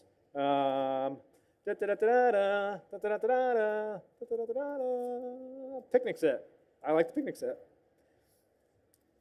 Okay, do not drop it. We will count you down. Okay, hold it right there for me. Okay, so we're going to do grand prize Plinko at 4:30. That means that's coming up in just a few minutes. When we do that, I want all of us to count down. So if you all can help me and practice this, we're going to go 3, 2, 1, drop. Let's do a practice round. Do not drop it. Wait for the second time we do this. Okay, so practice with me. Ready? 3, 2, 1, drop. Okay, do better, friends. Okay, here we go. Are you ready? Okay, 3, 2, 1, drop. Oh, you got the picnic set. All right, come on down. We'll get you hooked up. That was awfully close to $100, and I feel bad that you won the picnic set, but it is a lovely picnic set, and I think you're really going to enjoy it. Thank you so much. That is redemption for rock, paper, scissors.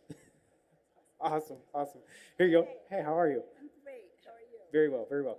Go ahead and introduce yourself. I'm Lisa Cassell. I'm from Southern California, and we have, I think, a really cool car wash called Googie Car Wash, and excited to be here. Yeah, you guys are the architecture is the throwback to the old school Yes, stuff. Yeah. 1960s, space age, Jetsons. It's an old historic site that we brought back to life. Yeah, It's and really fun. when did you guys do that? That was maybe what, 4 So years we ago? 5 opened years ago? right before COVID. It was Yeah. perfect timing. So what made you decide that you wanted to jump into this industry, and specifically that you wanted to take on a project like that where you wanted to retain some of that history? So my husband and I have been in the real estate business for a long time. And as we are getting a little bit older, we thought, what could we do that wouldn't be as hard as trying to build or have people tell us we can't build in their backyard. Right. So we started going to this Express Car Wash, and we thought, wow, this is a really cool model. Yep. And we happened to find a site that we were going to build apartments in that had an old historic car wash, which was the one. The one, yeah.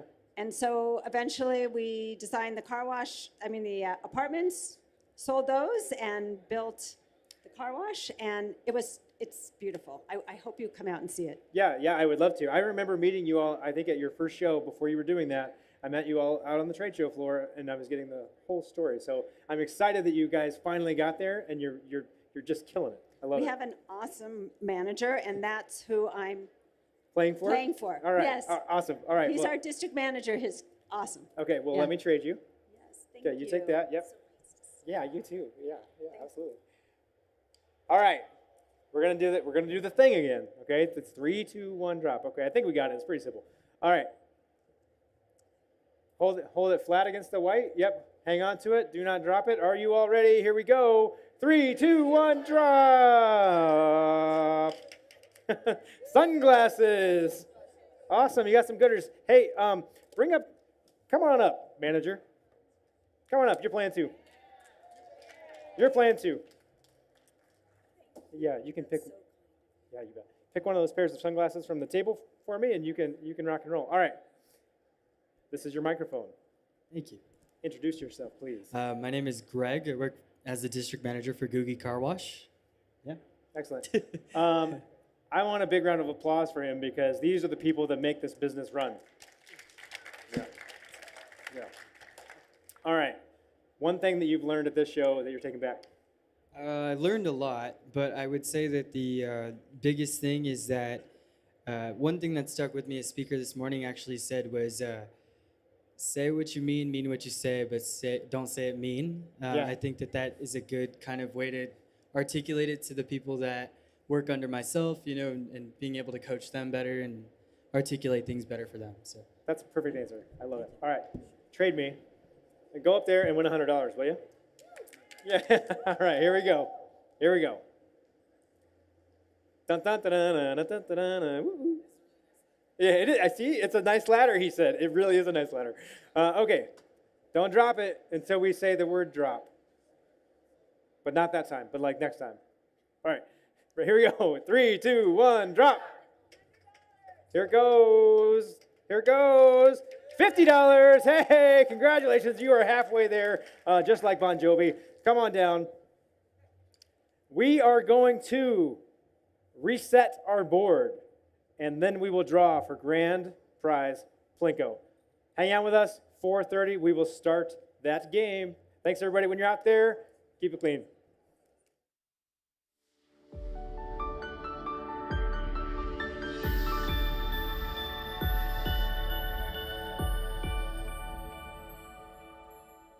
Hi, this is Herb Alston with 1031exchangesite.com. I'm so excited to be back at ICA this year in Las Vegas. I'm going to be hosting 2 Pitch 20 presentations on 1031 Exchange. It's so important to know your options when selling your car wash. And I am going to have qualified intermediaries and speakers on different options available when selling your car wash. So come join us Monday at 2:30 or Tuesday at 2 for our presentation and Pitch 20 seminars on 1031 Exchange. Look forward to seeing you. Have a great day.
Hey everybody, I'm Trent Walter, the CEO of Car Wash Superstore, and I'm here to talk to you a little bit about our company. Located in a 155,000 square foot facility in Mansfield, Ohio, Car Wash Superstore is a supply chain company with a focus on providing value and total cost of ownership to our customer. We are a one-call solution provider with over 100 years of car wash industry experience and a supplier of car wash parts, supplies, chemicals, and vending.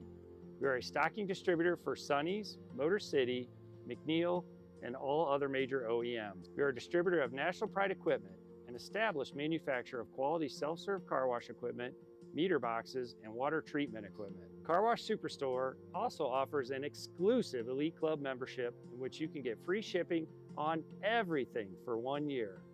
No complex reward systems, no minimum order requirements, and no hidden fees. Just free shipping on everything. Still, stop by booth 1113 to speak to one of our team members today. If I'm not thinking forward all the time, I'm missing the market, and I'm missing the future.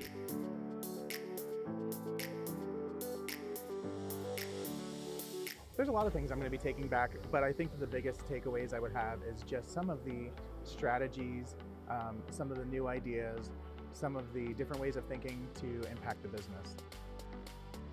Through this, it makes me want to be a better person, because the lessons here are not just business lessons or leadership lessons, they're life lessons. It makes you really want to focus on doing the right thing all the time. One of the most important tools in your bag is yourself, and continuing to refine yourself and work on yourself so that you can be the best you can be for your people and your organization. Everything boils down to building relationships. No matter what it is that we're dealing with our locations, everything boils down to building those relationships, internal and external relationships. You know, having the collaboration of other people and other minds in the business, it has given me an opportunity to, as a new manager, to grow and to learn from those guys and to create long-lasting relationships that will definitely enhance our business. You know, it can be a bit life-changing if you haven't experienced something like this. You're in a college, you know, atmosphere where high learning takes place, and I think if you appreciate that, you'll appreciate this week.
This jacket is $49 on Amazon.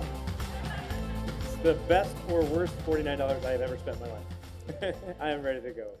I am ready to go. All right, everybody.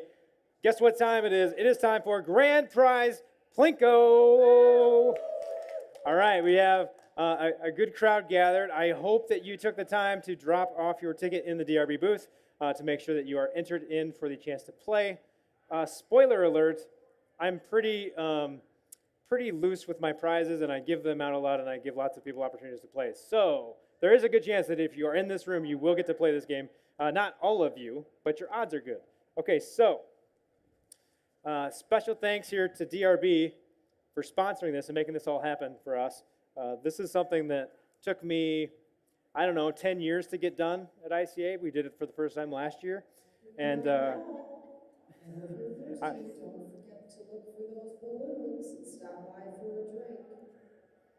also, don't forget to be in this booth for the grand prize Plinko.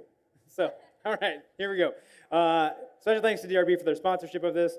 This is a really fun game, and we're about to go here. So, you all ready? Let's pick one out. What do we got? Is there a Michael Bennett? Is there a Scott Karachi? Oh, you guys. Victor Skorinsky. Hey, there he is. All right. Now we're ready to play. Come on up. Okay. Introduce yourself. Tell us where you're from. I'm Victor. I'm from Portland, Oregon. Portland, Oregon. Victor, what's the name of your company? We have the Big Truck Wash. We wash big rigs. Oh, that's super fun. Different from cars, but it's something. They still got to get clean. Get clean. Okay. I'm going to bring you over here, and we're going to start this game. Are you ready? Of course. Let's do it. All right, come on over.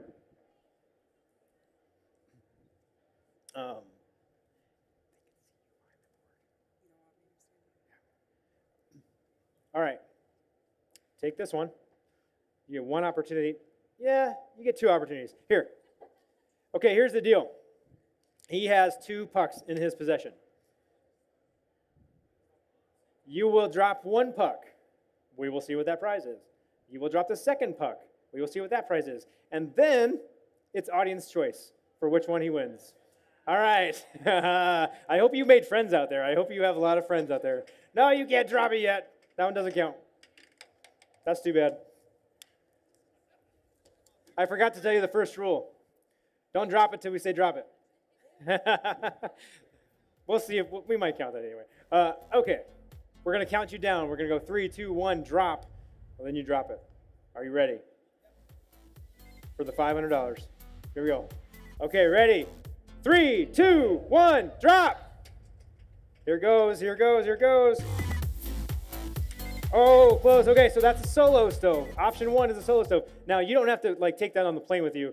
We will mail you the solo stove. It's okay. So there's a couple of things. Air fryer and solo stove are both things we will mail to you. I think that's the extent of it. Okay, so number 1, solo stove. Number 2, get ready. We're going to count them down. Ready. 3, 2, 1, drop. Oh, laptop charger. Okay, here we go. Audience choice. Yell it out for me. I can't hear you. Do it again. All right. So I spend too much time under the dryers too, apparently. I can't hear you guys. So, who wants a solo stove? Okay, and the laptop charger. Gosh, you guys really don't like him, huh? Congratulations. You won a solo stove. We will make sure we send that to you.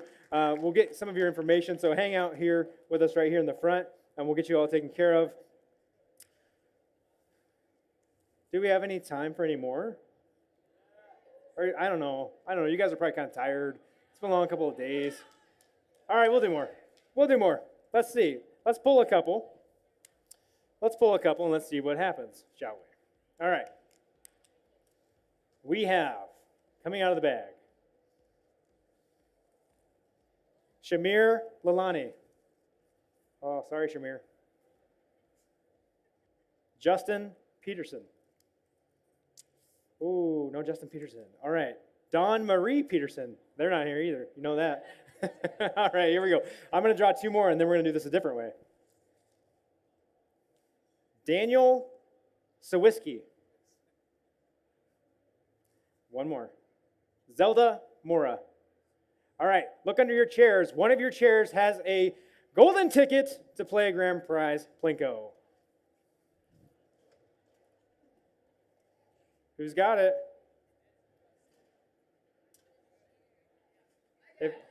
Nope. That's not it. It's very obvious what it is. This is the best part. Everybody's hunting under every chair.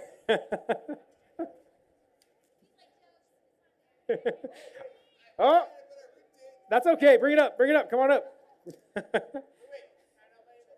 You can gift that to whoever you want. All right, come on up. Come on up. Yeah, you can. That's all right. This is what happens when people get aggressive about prizes. This is why we can't have nice things. Okay. I like free stuff. You like free stuff. Okay, introduce yourself. My name is Chris Mogen.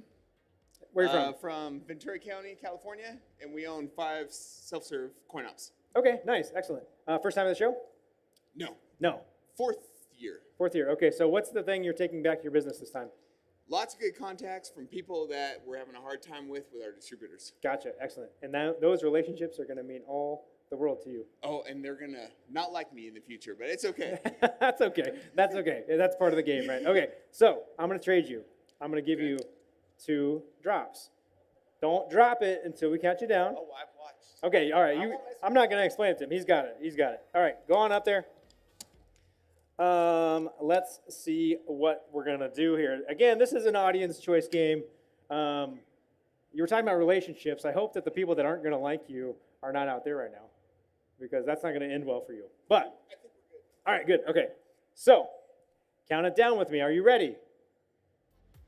You're ready. Okay, pay attention. This is Grand Prize Plinko. Okay, here we go. 3, 2, 1, drop. Okay, AirPods for the first one. Let's do it again. Let's do it again. Get ready. Get ready. Here we go. 3, 2, 1, drop. Oh, that has a chance. No. All right. Woof. Fine. Twist my arm. Here we go. That's only because the audience didn't want you to have AirPods. Okay, here we go. 3, 2, 1, drop. $200, big winner. Congratulations. Come on down. Come on down. Since there's no one in here telling me that I can't do one more, I'm gonna do one more. I'm gonna do one more. You can go ahead and come right down here, and we'll get you taken care of. Let's hear it. Let's hear it for the $200 winner. So, we're going to make an adjustment. We're going to change out so that there's more cash on this board. So let's see what we have back here to be able to add. Da-da-da-da-da, da-da-da-da-da. I see another $100 option. Ooh.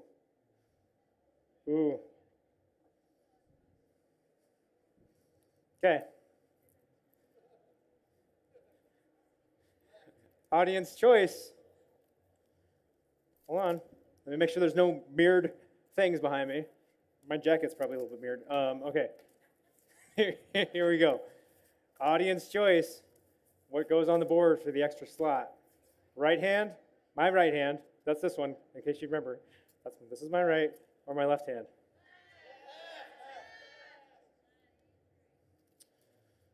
Oh, you guys. $500, okay. Now we go. All right. What's coming off? Universal choice, laptop. Oh, I hear AirPods come off too. Okay, so let's do this. You know what? It's Vegas, right? Now it's Vegas. And now we're getting the left hand and the right hand in the game. This is a cash game, friends. All right, for the money. Hey, who wants to play Grand Prize Plinko? Oh, now everybody really wants to play. I see. Okay.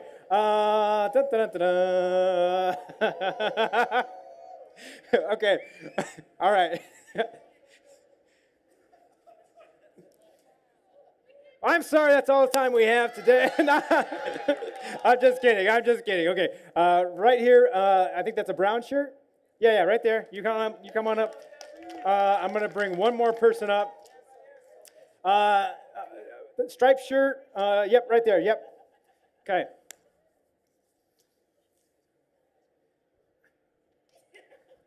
Who else? Who else?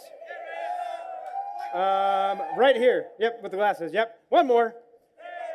Yeah, in the middle. Here we go. All right. Okay. All of you come on up. All right. So, real quick, introduce yourself. Debbie Whitlock, Yes, I know Debbie. Spring Hill, Tennessee, Great White Express. Excellent. Pass it down. Megan Whipple, Lewiston, Idaho, Ritz Express. Excellent. Delia Lee, Toronto, Canada, Apex Acquisitions. Ooh, nice. Gabriel Altagrande out of Utah with Quick Quack Car Wash. Excellent. Okay. Now here's the deal. I can't actually have all four play. So, it's rock, paper, scissors time. Okay. So turn and face your partner there. Okay, let's see it. Are you guys ready? So you got to do it on my count. This is the hard part. Okay, and so the cadence. Best 2 out of 3. The cadence is rock, paper, scissors, shoot. Rock, paper, scissors, shoot. Okay, are you ready? Yes. Say it with me, everybody. Ready? Here we go. Rock, paper, scissors, shoot. Who won? Okay, so 1 and 1. Okay, here we go. Ready? Rock, paper, scissors, shoot. 1 and 1. Okay, so you hang tight. Okay. Ready?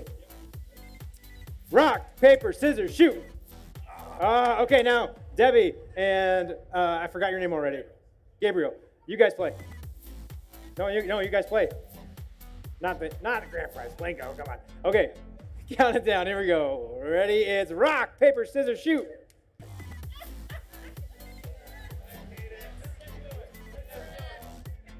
Gabriel, if you don't get this, man, you're out. All right, here we go. Rock, paper, scissors, shoot. What is it? You're out of here. Gabriel. Well, now I feel like a jerk. Okay, here we go. Ready? Rock, paper, scissors, shoot. Gabriel, I'm so sorry. You have not been selected as the next contestant in the Grand Prize Plinko. Now, Debbie, I'm going to give you a chance because you came out of the consolation bracket. That means that you earned it and you worked hard with all of the complexity that is involved in rock, paper, scissors. So up first, Megan, why don't you go ahead? I'm going to give you a puck, and we're going to send you up. Now, this is a single drop because you win what you win. Okay. All right, here's your puck. Perfect. That's a good-looking board right there. That's a good-looking board. All right, Megan. Now, don't mess it up. Okay, here's, you got a 500 here, and a 500 here. So, and these two. Okay. Now, don't mess it up because we don't want to Gabriel you, okay? Okay, all right. Hold it tight to it. Don't drop it till we count you down. Are we ready? We're going to go 3, 2, 1, drop. Feels good. That feels good. Oh, a solo stove. That'll work. That's a good prize. Come on out. Hey, big round of applause for Megan. Megan will get you taken care of. And Debbie, why don't you come over and you can go up next. Here, whichever way you need to. Okay. All right.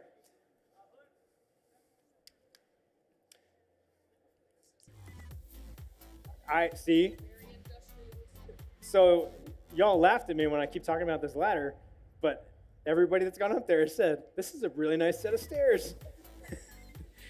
All right, put it up. It is very sturdy. That's because we almost lost a couple people last year, but we don't need to talk about that. Go ahead and put it up on the board here. Okay, hold on. Count it down with me. Here we go. 3, 2, 1, drop. This is the $500 prize coming up right here.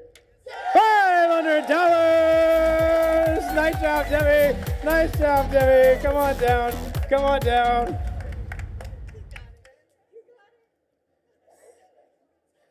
You know what that means for you. I think we have to pull a 500. I'm so sorry. We'll leave it. Fine. Debbie, come on over. Yeah, come on. Count it out. Is it? Oh, yeah. All right, Debbie, come here. So just so you know that we do repay our debts. Here we go. Debbie, 100, 200, 300, 400, $500, all yours. Nice job. Way to earn it. Yeah, that's what I'm talking about. All right, last one. Here is your puck. Head on up. What do you think the odds are that we're going to drop two $500 in a row? All right. I'm feeling like the crowd's going to help you out here. Let's not have any controversy. Let's move this one out. We don't want to make any mistakes.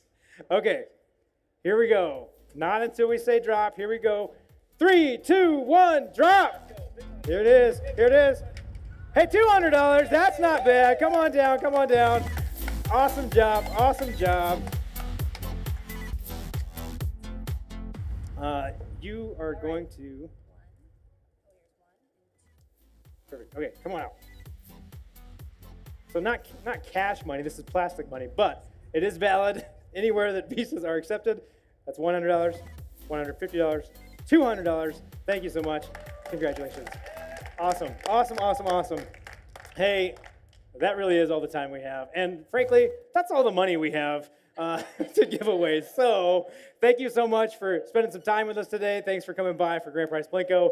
If you want to see more stuff like this, you got to subscribe to us, carwashmagazine.com. We'll send you lots of emails and lots of great content to keep you up to date. When you're out there and you're killing it washing cars, keep it clean, friends.